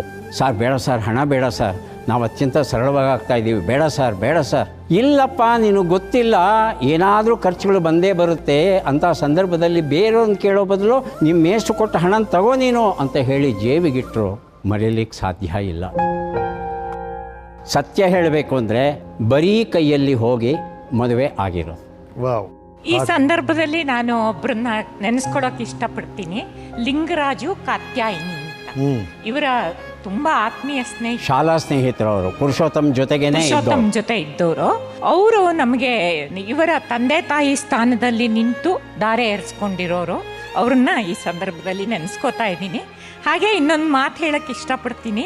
ಯಾರೇ ಆಗಲಿ ಪ್ರೇಮ ವಿವಾಹ ಆಗೋದು ತಪ್ಪಲ್ಲ, ಆದರೆ ಮದುವೆ ನಂತರ ಸರಳವಾಗಿ ವಿವಾಹ ಆದರೂ ಕೂಡ ಬದುಕಿ ಬಾಳನ್ನ ತೋರಿಸೋದು ಅದು ಮುಖ್ಯ ಅಂತ ನಾನು ಇವತ್ತಿನ ಯುವಜನರಿಗೆ ಹೇಳಲಿಕ್ಕೆ ಇಷ್ಟಪಡ್ತಾ ಇದ್ದೀನಿ. ರೈಟ್. ನಿಮ್ಮ ಮಗ ನಚಿಕೇತ್ ಏನ್ ಮಾಡ್ತೀರಾ ಈಗ? ನಚಿಕೇತ್ ಒಬ್ಬನೇ ಮಗ. ಅವನು ಇಂಜಿನಿಯರ್ ಆಗಬೇಕು ಅಥವಾ ವೈದ್ಯ ಆಗಬೇಕು ಅಂತ ಆಸೆ ನಮಗೆ. ಆದರೆ ಅವನಿಗೆ ಅದರಲ್ಲಿ ಆಸಕ್ತಿ ಇಲ್ಲ. ಆದರೂ ಬಲವಂತವಾಗಿ ನಾನು ಒಂದು ಸಲ ಅವನನ್ನು ಕಾರಲ್ಲಿ ಕೂರಿಸ್ಕೊಂಡು ಮೆಡಿಕಲ್ ಕಾಲೇಜ್ಗೆ ಸೇರಿಸ್ತೀನಿ ನೀನು ನಿನ್ನನ್ನು ಅಂತ ಕರ್ಕೊಂಡು ಹೋದಾಗ ಅವನು ಹೇಳ್ದ, ಪಪ್ಪ ನೀವೇನಾದರೂ ಇಂಜಿನಿಯರಿಂಗ್ಗೆ ಸೇರಿಸಿದ್ರೆ ನಾನು ಪ್ರತಿ ವರ್ಷ ಫೇಲ್ ಆಗ್ತೀನಿ. ಅವನ ಮಾತನ್ನು ಕೇಳಿ, ಆ ದೃಢತೆ ಕೇಳಿ ನನಗನ್ನಿಸ್ತು, ಇಲ್ಲ ನಾನು ತಪ್ಪು ಮಾಡ್ತಿದ್ದೇನೆ. ವಾಪಸ್ ಬಂದ್ವಿ. ಆ ಕ್ಷಣವೇ ಅವನಿಗೆ ಸಂಪೂರ್ಣ ಸ್ವಾತಂತ್ರ್ಯ. ನಿನಗೆ ಬೇಕಾದ ವಿಚಾರ ನೀನು ಆಯ್ಕೆ ಮಾಡ್ಕೋಬಹುದು, ಓದಬಹುದು. ಆಗ ಅವನು ಅಡ್ವಾನ್ಸ್ಡ್ ಡಿಪ್ಲೊಮೊ ಇನ್ ಆ್ಯನಿಮೇಷನ್ ಮಾಡ್ದ. ಅವನು ಮಾಡಿ ಆ ಕ್ಷೇತ್ರದಲ್ಲಿ ಒಂದು ಅದ್ಭುತವಾದ ಸಾಧನೆ ಮಾಡ್ದ. ಈಗ ಸದ್ಯಕ್ಕೆ ಅವನು ಈ ಮನುಷ್ಯರ ಮೂಳೆಗಳನ್ನು ಕೃತಕವಾಗಿ ಸೃಷ್ಟಿ ಮಾಡಿ ಅದನ್ನು ಶಸ್ತ್ರವೈದ್ಯರಿಗೆ ಕೊಡುವಂಥ ಒಂದು ಕೆಲಸ. ಓಕೆ. ಈಗ ಕ್ಯಾನ್ಸರ್ ಆದರೆ ಅಥವಾ ಯಾವುದಾದ್ರು ಅಪಘಾತಗಳಲ್ಲಿ ಮೂಳೆಯನ್ನು ತೆಗಿಬೇಕಾಗುವಂಥ ಸ್ಥಿತಿ ಬಂದರೆ ಆ ಮೂಳೆ ಇಲ್ಲದೇ ಇರತಕ್ಕಂಥ ಪ್ರದೇಶದ MRI ಮಾಡಿ ಆ ವಿಷಯವನ್ನು ತಗೊಂಡು ಹಾಗೆ ಒಂದು ಮೈಕ್ರೋ ಪ್ರಿಸಿಷನ್ ಆ ಲೆಕ್ಕದಲ್ಲಿ ಮಾಡಿ ಅದಕ್ಕೆ ಟೈಟೇನಿಯಂ ಕೋಟಿಂಗ್ ಕೊಟ್ಟು ಅದನ್ನು ಅಳವಡಿಸಿ ಶಸ್ತ್ರಚಿಕಿತ್ಸಕರು ಇದನ್ನು ಮಾಡ್ತಾರೆ, ಆ ಒಂದು ಕೆಲಸದಲ್ಲಿದ್ದಾನೆ. ಅವನಿಗೆ ಇಷ್ಟ ಬಂದ ಕ್ಷೇತ್ರ ಹೋಗೋದಕ್ಕೆ ಅವಕಾಶ ಮಾಡಿಕೊಟ್ಟಿದ್ದೇವೆ. ಇವತ್ತು ಅವನು ಖುಷಿಯಾಗಿದ್ದಾನೆ. ಯಾವ ಕಾರಣಕ್ಕೂ ನನ್ನನ್ನಾಗಲಿ ಅಮ್ಮನ್ನಾಗಲಿ ಬಯೋ ಹಾಗಿಲ್ಲ. ವಂಡರ್ಫುಲ್. ಅವ್ರೇನು ಹೇಳಿದ್ದಾರೆ ಕೇಳೋಣ. ಒಂದು ಬೈಟ್ ಕಳಿಸಿದ್ದಾರೆ. ಎಸ್ ನಚಿಕೇತ್ ಅವರ ಬೈಟ್ ತೋರಿಸಿ. ಹಲೋ ಪಾಪ, ವೀಕೆಂಡ್ ವಿತ್ ರಮೇಶ್ ಕಾರ್ಯಕ್ರಮದಲ್ಲಿ ಭಾಗವಹಿಸ್ತಿರೋದು ತುಂಬ ಖುಷಿಯಾಗಿದೆ. ನಿಮಗೂ ಅಮ್ಮನಿಗೂ ಇಬ್ಬರಿಗೂ ಕಂಗ್ರ್ಯಾಚುಲೇಷನ್ಸ್. ಪಾಪ, ನೀವು ನನ್ನ ಜೀವನ ಇಡೀ ತುಂಬ ಹೆಲ್ಪ್ ಮಾಡಿದ್ದೀರಾ. ನನಗೆ ಇಷ್ಟವಾದಂತ ತಂದು ಕೊಟ್ಟಿದ್ದೀರಾ, ಇಷ್ಟವಾದ ಕೆಲಸ ಮಾಡಲಿಕ್ಕೆ ಅವಕಾಶ ಮಾಡಿಕೊಟ್ಟಿದ್ದೀರಾ, ಇಷ್ಟವಾದ ಕೋರ್ಸ್ ಮಾಡಲಿಕ್ಕೆ ಅವಕಾಶ ಮಾಡಿಕೊಟ್ಟಿದ್ದೀರಾ. I am really happy. Thank you very much for this. ನಾನು ಅಲ್ಲಿರಬೇಕಿತ್ತು, ಬಟ್ ಇಲ್ಲಿದ್ದೀನಿ, ಬರಲಿಕ್ಕೆ ಆಗ್ತಾ ಇಲ್ಲ. So I am really sorry. ಬೇಜಾರು ಮಾಡ್ಕೋಬೇಡಿ. ಇಲ್ಲಿಂದಲೇ ಎಲ್ಲರಿಗೂ ಕಂಗ್ರ್ಯಾಚುಲೇಷನ್ಸ್ ಹೇಳ್ತಿದ್ದೀನಿ. All the best. Thank you Ramesh ಅವರೇ. Thank you ZTV. ರೈಟ್. ಕೆಲಸದ ಒತ್ತಡದಿಂದ ಅವರು ಕಾರ್ಯಕ್ರಮಕ್ಕೆ ಬರೋಕ್ಕಾಗಲಿಲ್ಲ. ಎಸ್, ಅಮ್ಮನ ಆಸೆ ಪ್ರಕಾರ ಮದುವೆ ಆಗ್ತೀರಿ, ಬಟ್ ಮದುವೆ ಆದ ಕೆಲವೇ ತಿಂಗಳುಗಳಲ್ಲಿ ಅಮ್ಮನ ಕಳ್ಕೊಳ್ತೀರಂತೆ. ಮದುವೆ ಆದ್ವಿ, ಆಕೆಗೆ ಬೇಕಾದಂಥ ಭಾವನಾತ್ಮಕ ಆಸರೆ ಏನಿತ್ತು ಅದನ್ನು ಇಬ್ಬರು ಕೊಡೋದಕ್ಕೆ ನಾವು ಪ್ರಯತ್ನ ಪಟ್ವಿ. ಆಪ್ರೇಷನ್ ಎಲ್ಲ ಮಾಡಿದ್ವಿ, ಒಂದಷ್ಟು ಸುಧಾರಿಸ್ಕೊಂಡ್ರು. ಆಮೇಲೆ ಕೀಮೋಥೆರಪಿ, ರಸಾಯನ ಚಿಕಿತ್ಸೆ ಕೊಡಬೇಕು ಅಂತ ಹೇಳಿದರು. ಆ ರಸಾಯನ ಚಿಕಿತ್ಸೆ ಆಗಿನ ಕಾಲದಲ್ಲಿ ಸುಮಾರು 1,500 ರೂಪಾಯಿಗಳು. ಸಿಸ್ಪ್ಲಾಟಿನ್ ಅಂತ ಒಂದು ಔಷಧಿ. ಆ ಔಷಧಿಯನ್ನು ಕೊಂಡುಕೊಳ್ಳಿಕ್ಕೆ ಒಂದು ಕೋರ್ಸ್ಗೆ 1,500 ರೂಪಾಯಿಗಳು ಬೇಕಾಗಿತ್ತು. ಅಷ್ಟು ಹಣ ನನ್ನ ಹತ್ರ ಇರಲಿಲ್ಲ. ಆಗ ನನಗೆ ನೆರವಾಗಿ ಬಂದವರು ನನ್ನ ಹಿರಿಯ ಮಿತ್ರ, ನನ್ನ ಅಣ್ಣನಿಗೆ ಸಮ ಡಾಕ್ಟರ್ PN ಗೋವಿಂದರಾಜುಲು ಅವರು. ಡಾಕ್ಟರ್ ಗೋವಿಂದರಾಜುಲು ಅವರು, ಯಾಕೆ ಯೋಚನೆ ಮಾಡ್ತೀಯ, ನಾವಿಲ್ವಾ, ಎಷ್ಟು ಬೇಕು, ತಕ್ಷಣ ಎಣಿಸ್ಬಿಟ್ಟು ಇಷ್ಟಿಟ್ಕೋ. ಪ್ರತಿ ತಿಂಗಳೂ ಸಹ ಕೀಮೋಥೆರಪಿ ಕೊಟ್ಕೊಂಡು ಬಂದಿದ್ದಾರೆ. ಆ ದಿನಗಳಲ್ಲಿ ಅವರು ಮಾಡಿದಂಥ ಸಹಾಯ ಏನಿದೆ ಅದನ್ನು ಮರೀಲಿಕ್ಕೆ ಸಾಧ್ಯ ಇಲ್ಲ ರಮೇಶ್. ಅದು ಇವತ್ತು ನಾನು ಅದಕ್ಕಿಂತ ಹೆಚ್ಚು ಹಣ ಸಂಪಾದನೆ ಮಾಡ್ತೇನೆ. ಈಗ ಗೋವಿಂದರಾಜುಲ ಹತ್ರ ತೊಗೊಂಡು ಹೋಗಿ ಸಾರ್ ತಗೊಳ್ಳಿ ಹಣ ಅಂತ ಕೊಡಲಿಕ್ಕಾಗುತ್ತಾ? ನಾನು ಸಾಧ್ಯವೇ ಇಲ್ಲ. ಇಲ್ಲಿ ಉಪನಿಷತ್ತಿನ ಒಂದು ಮಾತು ನನಗೆ ನೆನಪಿಗೆ ಬರ್ತಾ ಇದೆ. ಶತಹಸ್ತ ಸಮಾಹಾರ ಸಹಸ್ರಹಸ್ತ ಸಂಕೀರ. 100 ಕೈಗಳಿಂದ ದುಡಿ, 1000 ಕೈಗಳಿಂದ ಹಂಚು. ಪ್ರತಿಯೊಬ್ಬ ಮನುಷ್ಯನೂ ಸಹ ಕಷ್ಟಪಟ್ಟು 100 ಕೈಗಳಿಂದ ದುಡಿದು 1000 ಕೈಗಳಿಂದ ಹಂಚಬೇಕಂತೆ. ನನ್ನ ಬೆನ್ನಿಗೆ 4 ಋಣಗಳು ಇವೆ ಅನ್ನೋದು ನನಗೆ ಗೊತ್ತಿದೆ. ದೈವ ಋಣ, ಪಿತೃಋಣ, ಆಚಾರ್ಯ ಋಣ, ಸಮಾಜ ಋಣ. ಈ ಋಣಗಳನ್ನು ತೀರಿಸ್ಕೋಬೇಕು ಮತ್ತು ಉಪನಿಷತ್ತಿನ ಮಾತನ್ನು ನಾನು ಪರಿಪಾಲಿಸಬೇಕು. ಹಾಗೆಯೇ doctor Govindarajulu, doctor Chandramouli, doctor Vivek, doctor Indira, Sampaturu Vishwanath, Ramachandra Sharma Tyagali, ಇವರೆಲ್ಲ ಅವರದ್ದೇ ಆದ ರೀತಿಯಲ್ಲಿ ನನ್ನ ಬೆಳವಣಿಗೆಗೆ ಕಾರಣರಾಗಿದ್ದಾರಲ್ಲ. ಇವೆಲ್ಲ ಒಂದು ರೀತಿ ಋಣ.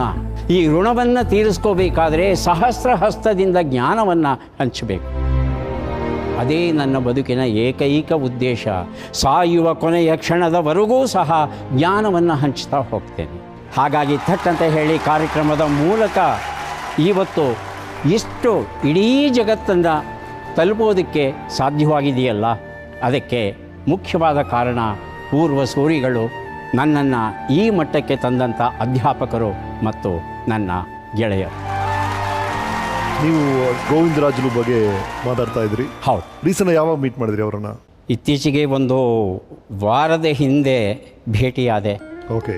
ಅವರಿಗೆ ಯಕೃತ್ ನಾರುಗಟ್ಟುವಿಕೆ ಅಂತೀವಿ, ಸಿರಾಸಿಸ್ ಆಫ್ ಲಿವರ್ ಅಂತ ಹೇಳ್ತೀವಿ. ಯಾವ ಕಾರಣದಿಂದ ಅವರಿಗೆ ಆ ಒಂದು ಸಮಸ್ಯೆ ಬಂದಿದೆ ಗೊತ್ತಿಲ್ಲ. ವೈದ್ಯರು ಇದುವರೆಗೂ ಕಂಡು ಹಿಡಿದಿಲ್ಲ. ಅದರ ಜೊತೆ ಓಡಾಡೋಕ್ಕಾಗುತ್ತಾ? ಓಡಾಡ್ತಾರೆ, ಆದರೆ ಅವರಿಗೆ ಇರ್ತಕ್ಕಂಥ ಏಕೈಕ ಮಾರ್ಗ ಅಂದರೆ ಯಕೃತ್ ಬದಲಿ ಜೋಡಣೆ, ಲಿವರ್ ಟ್ರಾನ್ಸ್ಪ್ಲಾಂಟೇಷನ್. ತಕ್ಷಣ ಕೇಳಿದೆ, ಸರ್ ನಿಮ್ಮ ಬ್ಲಡ್ ಗ್ರೂಪ್ ಯಾವುದು? B ಪಾಸಿಟಿವ್ ಅಂದರು. ಅಯ್ಯೋ, A ಪಾಸಿಟಿವ್ ಆಗಿದ್ದರೆ ನನ್ನ ಲಿವರನ್ನೇ ನಾನು ಕೊಡ್ತಿದ್ನಲ್ಲ ಸರ್ ಅಂತ ಹೇಳ್ತಾ. ಎಂಥ ಒಳ್ಳೆ ಮನಸ್ಸು ಸರ್. ನೋಡಿ, ಲಿವರ್ ಕೊಡ್ತೀನಿ. Oh sir sir sir sir sir.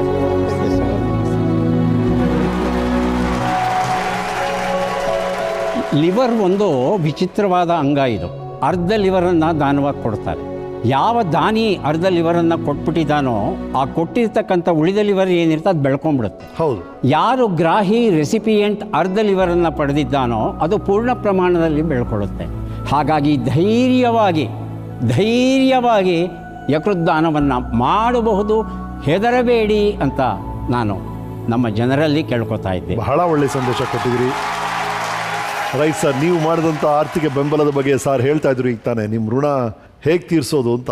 ಋಣ ಅಂತಲ್ಲ, ಇದು ಸ್ನೇಹ, ಫ್ರೆಂಡ್ಶಿಪ್ಪಲ್ಲಿ ನಾನು ಅವ್ರಿಗಾಗಬೇಕು, ಅವ್ರು ನನಗಾಗಬೇಕು. ಬ್ಯೂಟಿಫುಲ್. ಅಷ್ಟೇ.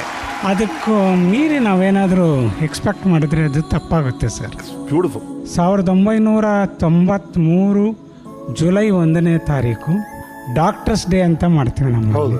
ಪ್ರತಿ ವರ್ಷ ಡಾಕ್ಟರ್ಸ್ ಡೇನಲ್ಲಿ ತುಂಬ ಸರ್ವಿಸ್ ಕೊಟ್ಟಿರೋಂಥ ವೈದ್ಯರಿಗೆ ಸನ್ಮಾನ ಮಾಡ್ತೀವಿ. ಡಾಕ್ಟರ್ BC ರಾಯ್ ಪ್ರಶಸ್ತಿ ಕೊಡ್ತೀವಿ. ಚೌಡಯ್ಯ ಸ್ಮಾರಕ ಭವನದಲ್ಲಿ ಈ ಕಾರ್ಯಕ್ರಮ ನಡೀತು. ಡಾಕ್ಟರ್ ರಾಜ್ಕುಮಾರ್ ಅವರು, ಪಾರ್ವತಮ್ಮ ರಾಜ್ಕುಮಾರ್ ಅವರು ಚೀಫ್ ಗೆಸ್ಟಾಗಿ ಬಂದಿದ್ದರು. 22 ನಿಮಿಷಕ್ಕೆ ಕಾರ್ಯಕ್ರಮ ಮಾಡಿದ್ರು. ಅದೆಷ್ಟು ಸಲ ಕರ್ನಾಟಕದಲ್ಲಿ ಟೆಲಿಕಾಸ್ಟ್ ಆಗಿದೆಯೋ ಗೊತ್ತಿಲ್ಲ. ನಾನು ವಿದೇಶಗಳಿಗೆ ಹೋದಾಗ ನಮ್ಮ ಸ್ನೇಹಿತರೆಲ್ಲ ಹೇಳೋರು, ಯಾರಪ್ಪ ಕಾರ್ಯಕ್ರಮ ನಿರೂಪಣೆ ಮಾಡಿದ್ರು, ವೈದ್ಯರ ಬಗ್ಗೆ ಎಷ್ಟು ಚೆನ್ನಾಗಿ ಹೇಳಿದ್ರು ಅಂತಂದರೆ ಅವಾಗ ಅವರ ಹೆಸರನ್ನ ಅಂತ ತಗೊಂಡೆ. So beautiful. Thank you sir, ಭಾಳ ಖುಷಿ ಆಯಿತು ನೀವು with all your liver problems ಇಲ್ಲಿ ಬಂದಿರೋದು ನಮ್ಮ ಪ್ರೋಗ್ರಾಮ್ಗೆ. Thank you so much sir. Please take care. ಬನ್ನಿ ಸರ್, ಕೂತ್ಕೊಳ್ಳಿ. Thank you sir. ಬನ್ನಿ.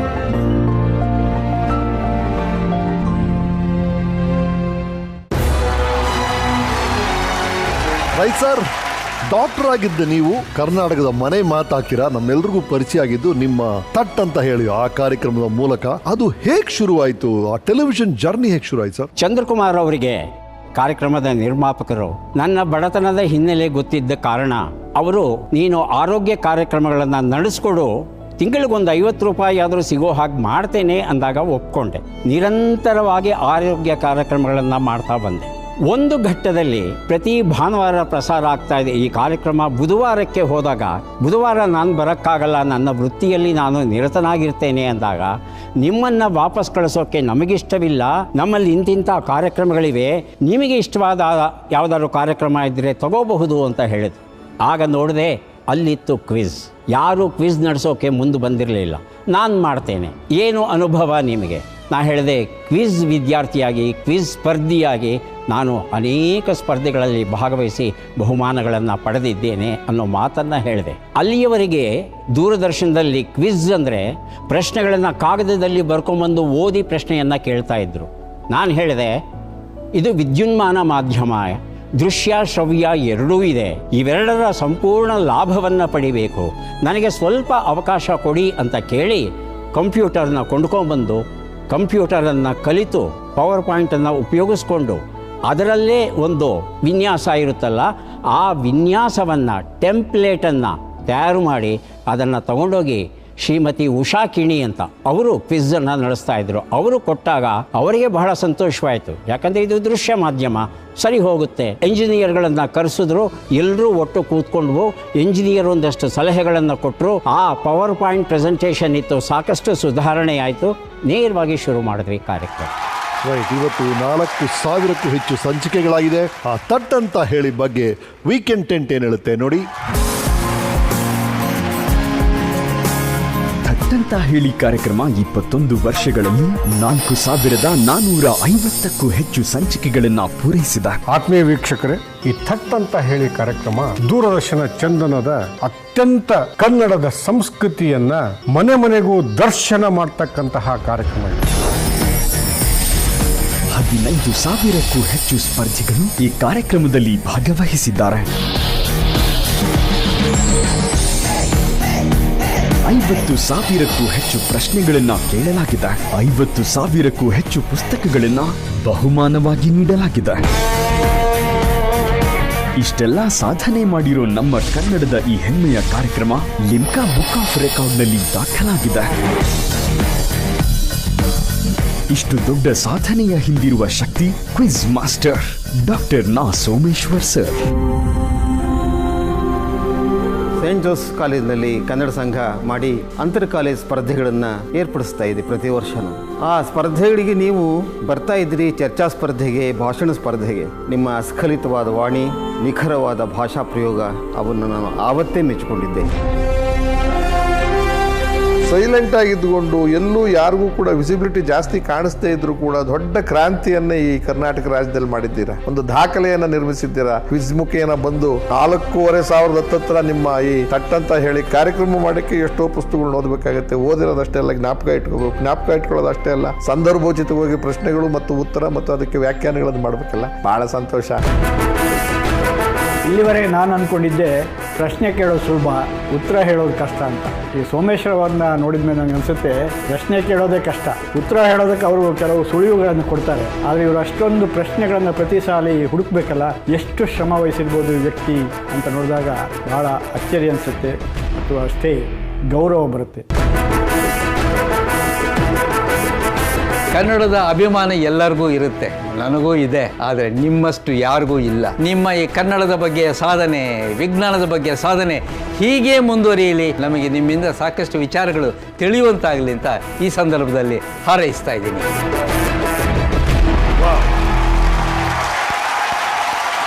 ಸರ್, ನಿಮ್ಮ ಕನಸಿನ ಕೂಸು ತಟ್ಟಂತ ಹೇಳಿಗೆ ಬಹಳ ಸಪೋರ್ಟ್ ಮಾಡಿದಂತ ಉಷಾ ಕಿನಿ ಮತ್ತು ಆರ್ತಿ ಮೇಡಮ್ ಅವರು ಬಂದಿದ್ದಾರೆ. ಸ್ವಾಗತಿಸಿ. I am really honoured. Welcome welcome Ushaji, ಹೇಗಿದ್ದೀರಿ? ಬಹಳ ಬನ್ನಿ ಬನ್ನಿ ಬನ್ನಿ ಬನ್ನಿ ಆರ್ತಿಜಿ. ನಮಸ್ಕಾರ ನಮಸ್ಕಾರ. ಎಸ್, ತುಂಬ ಸಂತೋಷವಾಗ್ತಾ ಇದೆ ನನಗೆ ನೀವಿಬ್ಬರು ಬಂದಿರೋರು. ಬನ್ನಿ. ಹೇಗೆ ಈ ಸಂತೋಷವನ್ನು ವ್ಯಕ್ತಪಡಿಸಬೇಕು ಗೊತ್ತಾಗ್ತಾ ಇಲ್ಲ. ಯಾಕಂದರೆ ಥಟ್ ಅಂತ ಹೇಳಿ ಕಾರ್ಯಕ್ರಮದ ಪರಿಕಲ್ಪನೆಯನ್ನು ಸಾಕಾರಗೊಳಿಸಿದವರು ಶ್ರೀಮತಿ ಉಷಾ ಕಿಣಿ ಅವರು. 10 ವರ್ಷಗಳಿಗೂ ನಿರಂತರವಾಗಿ ಹೆಚ್ಚು ಕಾಲ ಆ ಕಾರ್ಯಕ್ರಮವನ್ನು ಯಶಸ್ವಿಯಾಗಿ ನಿರ್ವಹಿಸಿಕೊಂಡು ಬಂದವರು ಶ್ರೀಮತಿ HN ಆರತಿ ಅವರು.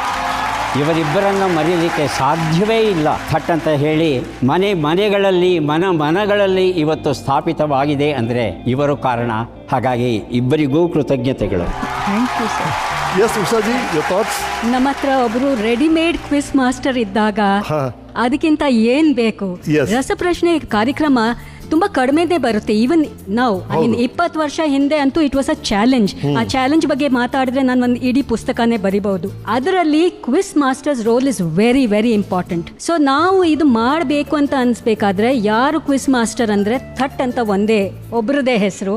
ಇವಾಗ ಕೂಡ ನಿರಂತರವಾಗಿ 20 ವರ್ಷ ಆದ ನಂತರ ನಾವೇನೋ ಪ್ರೊಡ್ಯೂಸರ್ಸ್ ಬಂದು ಹೋಗ್ತಾನೆ ಇದ್ವಿ. ಬಟ್ ಡಾಕ್ಟರ್ ನಾಸ್, I call him a walking encyclopedia. That's how I address him. ಹೌದು. ಯಾಕೆಂದ್ರೆ ಒಂದು ಅರ್ಧ ಗಂಟೆನಲ್ಲಿ ನಾವು ಒಂದು ಇಡೀ ಪುಸ್ತಕ ಏನು ಓದಿ ನಮಗೆ ಜ್ಞಾನ ಬರುತ್ತೋ ಅದು ಎಷ್ಟು ಸರಳವಾಗಿ ಇವರು ಹೇಳ್ಕೊಡ್ತಾರಂದ್ರೆ ಅದರದ್ದು ಪ್ರಶ್ನೆ ಉತ್ತರ ಮಾತ್ರ ಅಲ್ಲ, ಅದರದ್ದು ವಿವರಣೆ, ಆ ಎಡಿಷನಲ್ ಇನ್ಫಾರ್ಮೇಶನ್ ಏನು ಇವ್ರು ಕೊಡ್ತಾರೋ that is the USP of the programme. 50,000 ಪುಸ್ತಕಗಳನ್ನು ನೀವು ನೀಡಿದಿರಂತೆ. ವಾವ್.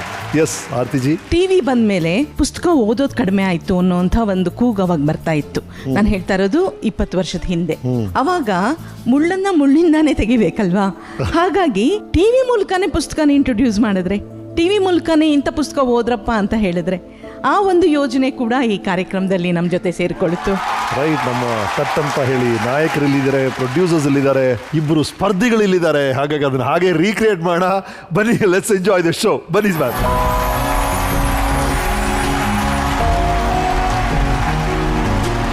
ಸೊ 21 ವರ್ಷಗಳಿಂದ ನಡೀತಾ ಇರುವಂತ ತಟ್ ಅಂತ ಹೇಳಿ ಕಾರ್ಯಕ್ರಮದ ರೂವಾರಿ ಸೋಮೇಶ್ವರ್ ಅವರು ನಮ್ಮ ಜೊತೆ ಇದ್ದಾರೆ.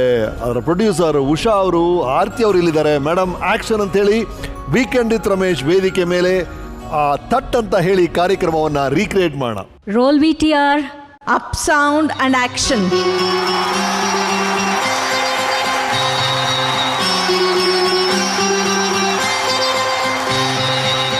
ಸ್ವಾಗತ, ಶುಭ ಸ್ವಾಗತ. ವೀಕೆಂಡ್ ವಿತ್ ರಮೇಶ್ ವೇದಿಕೆಯ ಮೇಲೆ ಥಟ್ ಅಂತ ಹೇಳಿ ಕ್ವಿಜ್ ಕಾರ್ಯಕ್ರಮಕ್ಕೆ ತಮಗೆಲ್ಲ ಸ್ವಾಗತ.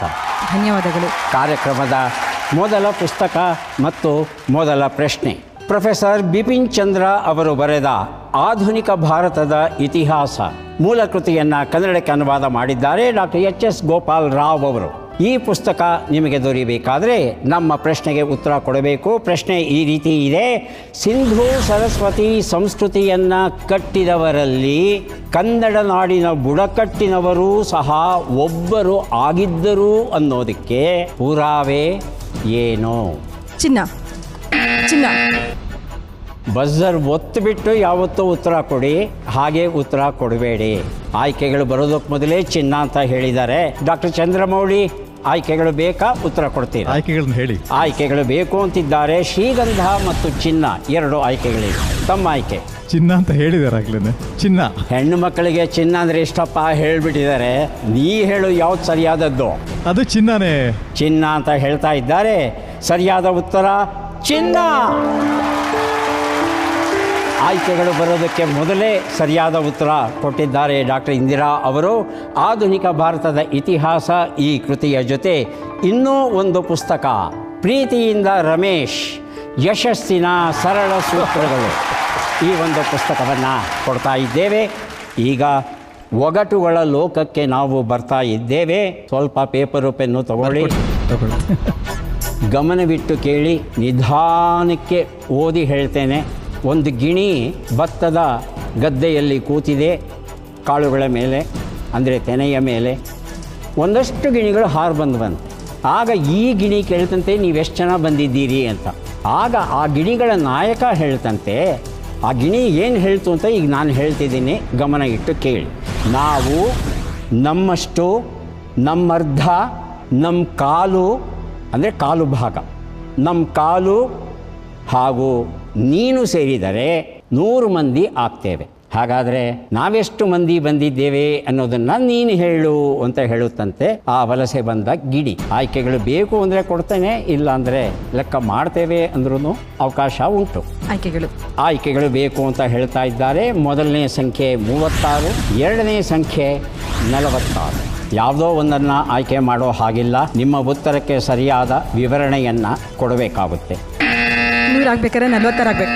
ಡಾಕ್ಟರ್ ಚಂದ್ರಮೌಳಿ ಬಜರ್ ಒತ್ತಿದ್ದಾರೆ. 46. ಡಾಕ್ಟರ್ ಇಂದಿರಾ? ನಾನು 36 ಹೇಳ್ತೀನಿ, ಬಟ್ ತಪ್ಪು ಅಂತ ಗೊತ್ತು. ಆದರೆ ಸರಿಯಾದ ಉತ್ತರ 36. ಹೇಗೆ 36? ನಾವು ಅಂದರೆ 36 ಗಿಣಿಗಳು, ನಮ್ಮಷ್ಟು ಅಂದರೆ ಮತ್ತೆ 36. 36 ಎಷ್ಟಾಯ್ತು? 72 ಆಯ್ತು.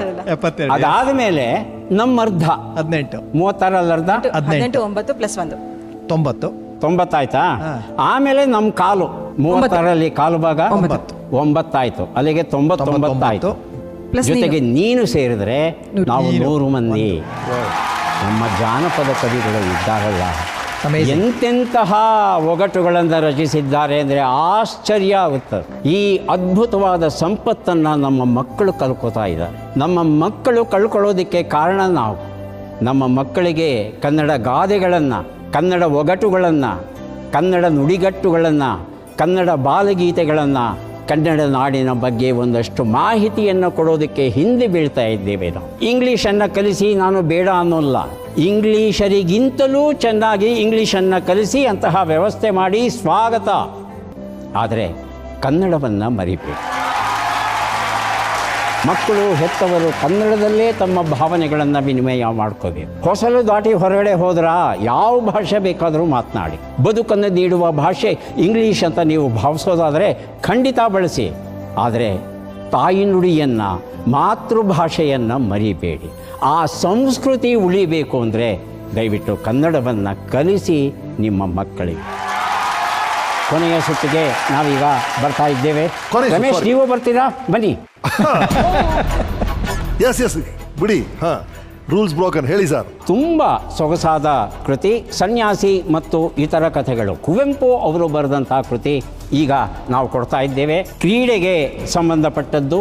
ಕ್ರಿಸ್ತಪೂರ್ವ 2ನೇ ಶತಮಾನದ ಮುಮ್ಮಡಿ ಸೋಮೇಶ್ವರನ ಮಾನಸೋಲ್ಲಾಸ ಗ್ರಂಥದಲ್ಲಿ ವರ್ಣಿತವಾಗಿರುವ ಹಾಗೂ ಮಧ್ಯಪ್ರದೇಶದ ರಾಜ್ಯ ಕ್ರೀಡೆ ಯಾವುದು ಅಂತ ತಿಳ್ಕೋಬೇಕಾಗಿದೆ. ಹೇಳ್ತೀರಾ? ಹಾಕಿ ಅಲ್ಲ. ಚಂದ್ರಮೌಳಿ? ಕುಸ್ತಿ ಅಲ್ಲ. ಮಲ್ಲಕಂಬ. ನನ್ನ ಶ್ರೀಮತಿ ಮಧ್ಯಪ್ರದೇಶ. ಸೂಪರ್. 2 ಪುಸ್ತಕ ಕೊಡಬೇಕು ಈಗ. ಕುವೆಂಪು ಅವರ ಕೃತಿ ಹಾಗೂ ಒಂದು ಅದ್ಭುತವಾದ ಕೃತಿ ಸಾವು, ಜೋಗಿಯವರು ಬರೆದಂಥ ಸಾವು. ನನಗಂತೂ ಬಹಳ ಸಂತೋಷವಾಗಿದೆ. ರಮೇಶ್ಗೆ ಈ ಪುಸ್ತಕವನ್ನು ಕೊಡೋದಕ್ಕೆ ತುಂಬ ಸಂತೋಷವಾಗ್ತಾ ಇದೆ. ಸೊ ಇವತ್ತಿನ ಕ್ವಿಜ್ ಕಾರ್ಯಕ್ರಮವನ್ನು ಇಲ್ಲಿಗೆ ಮುಗಿಸ್ತಾ ಇದ್ದೇವೆ. ಮತ್ತೆ ಭೇಟಿಯಾಗೋಣ. ನಮಸ್ಕಾರ. ನೀವು ಈ ಕಾರ್ಯಕ್ರಮನ ನಡೆಸ್ಕೊಡುವಂಥ ರೀತಿ, ನೀವು ಕೊಡುವಂಥ ವಿವರಣೆ 21 ವರ್ಷಗಳಿಂದ ಸರ್ ಎಂಥ ಅರ್ಥಪೂರ್ಣವಾದ ಮನೋರಂಜನೆ. Thank you sir. Thank you for the show. Thank you for the show. Thank you. Yes ma'am, please join us. Thank you Mouli. Thank you sir. ನಮ್ಮ ಈ ಸಂಚಿಕೆಯ ಕೊನೆ ಭಾಗ, ನಮ್ಮ ಆಡಿಯನ್ಸ್ ಕೆಲವು ಪ್ರಶ್ನೆಗಳನ್ನ ಕೇಳ್ತಾರೆ, ನೀವು ಉತ್ತರ ಹೇಳಬೇಕು. ಪ್ಲೀಸ್ ತಾವು ಕೂತ್ಕೊಳ್ಳಿ, ಬನ್ನಿ. ಯಾರು ಪ್ರಶ್ನೆ ಕೇಳೋದು? ನಮಸ್ಕಾರ ಸರ್, ನನ್ನ ಹೆಸರು ಶ್ಯಾಮಾ ಅಂತ. ನಾವು ಓದಲೇಬೇಕಾದಂಥ ಕನ್ನಡದ ಪುಸ್ತಕಗಳು ಯಾವುವು ಮತ್ತು ನಾವು ಅದನ್ನು ಯಾಕೆ ಓದಬೇಕು? ಕುವೆಂಪು ಅವರ 2 ಮಹಾ ಕಾದಂಬರಿಗಳನ್ನು ತಾವು ಓದಬೇಕು. ಹಾಗೆಯೇ ನಮ್ಮ ಪುತಿನ ಅವರು ಬರೆದಂಥ ಹರಿಚರಿತೆ ಮತ್ತು ಇತರ ಗೀತ ನಾಟಕಗಳು ಏನಿವೆ ಅವುಗಳನ್ನು ತಾವು ಓದಬೇಕು. ಧನ್ಯವಾದಗಳು ಸರ್. Yes, next. ನಮಸ್ತೆ ಸರ್. ಸರ್, ನಿಮ್ಮ ತತ್ತಂತ ಹೇಳಿ ಕಾರ್ಯಕ್ರಮ 4440ಕ್ಕೂ ಹೆಚ್ಚು ಸಂಚಿಕೆಗಳು ಮೂಡಿ ಬಂದಿವೆ. ಆದರೆ ಎಷ್ಟೋ ಕಾರ್ಯಕ್ರಮ ಗಿನ್ನಿಸ್ ಬುಕ್ ಆಫ್ ರೆಕಾರ್ಡ್ ಸೇರಿದೆ. ಆದರೆ ನಿಮ್ಮ ಇಷ್ಟು ಉಪಯುಕ್ತ ಮಾಹಿತಿಯನ್ನು ನೀಡುವಂತಹ ಈ ತತ್ತಂತ ಹೇಳಿ ಕಾರ್ಯಕ್ರಮ ಯಾಕೆ ಇನ್ನೂ ವರ್ಲ್ಡ್ ರೆಕಾರ್ಡ್ ಆಗಿಲ್ಲ? ಅದಕ್ಕೆ ಬೇಕಾಗುವಂತಹ ಒಂದಷ್ಟು ಕೆಲಸಗಳಿವೆ. ಅದನ್ನು ಕ್ರಮಬದ್ಧವಾಗಿ ಮಾಡಬೇಕು. ನಿರಂತರವಾಗಿ ಅದರ ಹಿಂದೆನೇ ಬೆನ್ನು ಬೀಳಬೇಕು. ಮಾಡಿದರೆ ಖಂಡಿತ ಆಗುತ್ತೆ. ಬಹುಶಃ ಮುಂದಿನ ದಿನಗಳಲ್ಲಿ ಖಂಡಿತ ಮಾಡ್ತೇನೆ. ಧನ್ಯವಾದಗಳು ಸರ್. ನಮಸ್ತೆ ಸರ್. ನನ್ನ ಪ್ರಶ್ನೆ ಏನಂದ್ರೆ, ಈಗಿನ ಶಿಕ್ಷಣ ವ್ಯವಸ್ಥೆಯಲ್ಲಿ ಕನ್ನಡ ಭಾಷೆಯ ಕಲಿಕೆ ಕಡ್ಡಾಯವಾಗಿರದೆ ಕೇವಲ ಆಯ್ಕೆಯಾಗಿದೆ. ಇದ್ರ ಬಗ್ಗೆ ನಿಮ್ಮ ಅಭಿಪ್ರಾಯ ಸರ್? ಸ್ವಲ್ಪ ಕಳವಳಕಾರಿ ವಿಚಾರವೇ ಇದು. ನಮ್ಮ ಹೆತ್ತವರಿಗೆ ಒಂದು ಭ್ರಮೆ, ಇಂಗ್ಲೀಷಲ್ಲಿ ಓದಿದ್ರೇ ಬುದ್ಧಿವಂತರಾಗೋದು ಅಂತ. ನಮ್ಮ DVG ಅವರು ಎಷ್ಟು ಓದಿದ್ರು? SSLCನೂ ಪಾಸ್ ಮಾಡಲಿಲ್ಲ.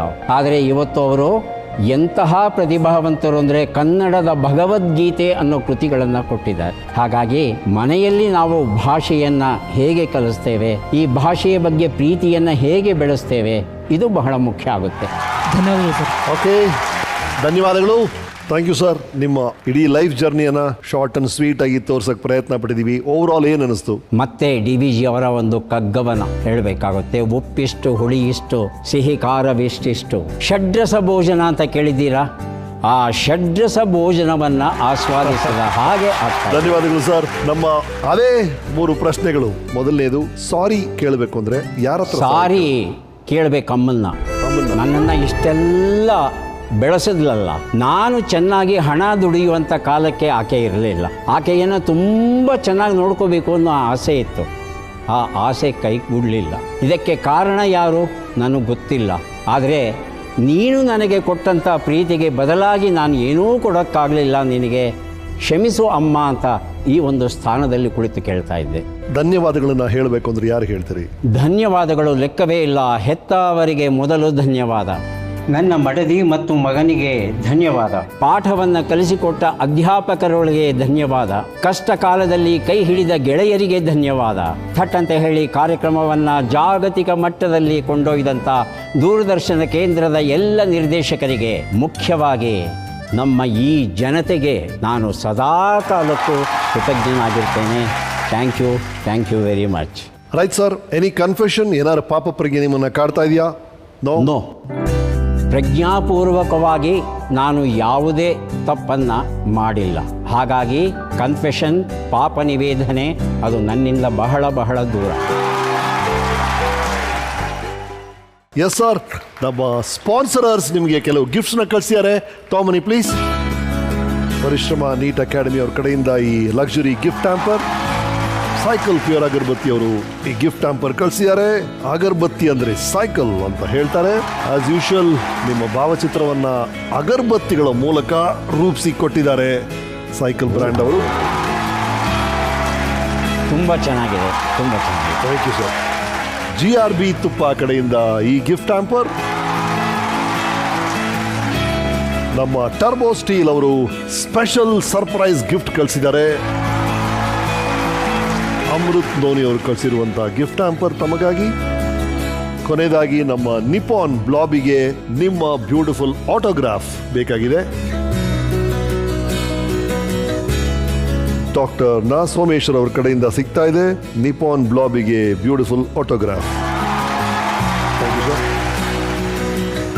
ರೈಟ್, ಫ್ಯಾಮಿಲಿ ಫೋಟೋ ಸಮಯ. ಎಲ್ಲರೂ ಬರ್ಬೇಕು ಪ್ಲೀಸ್.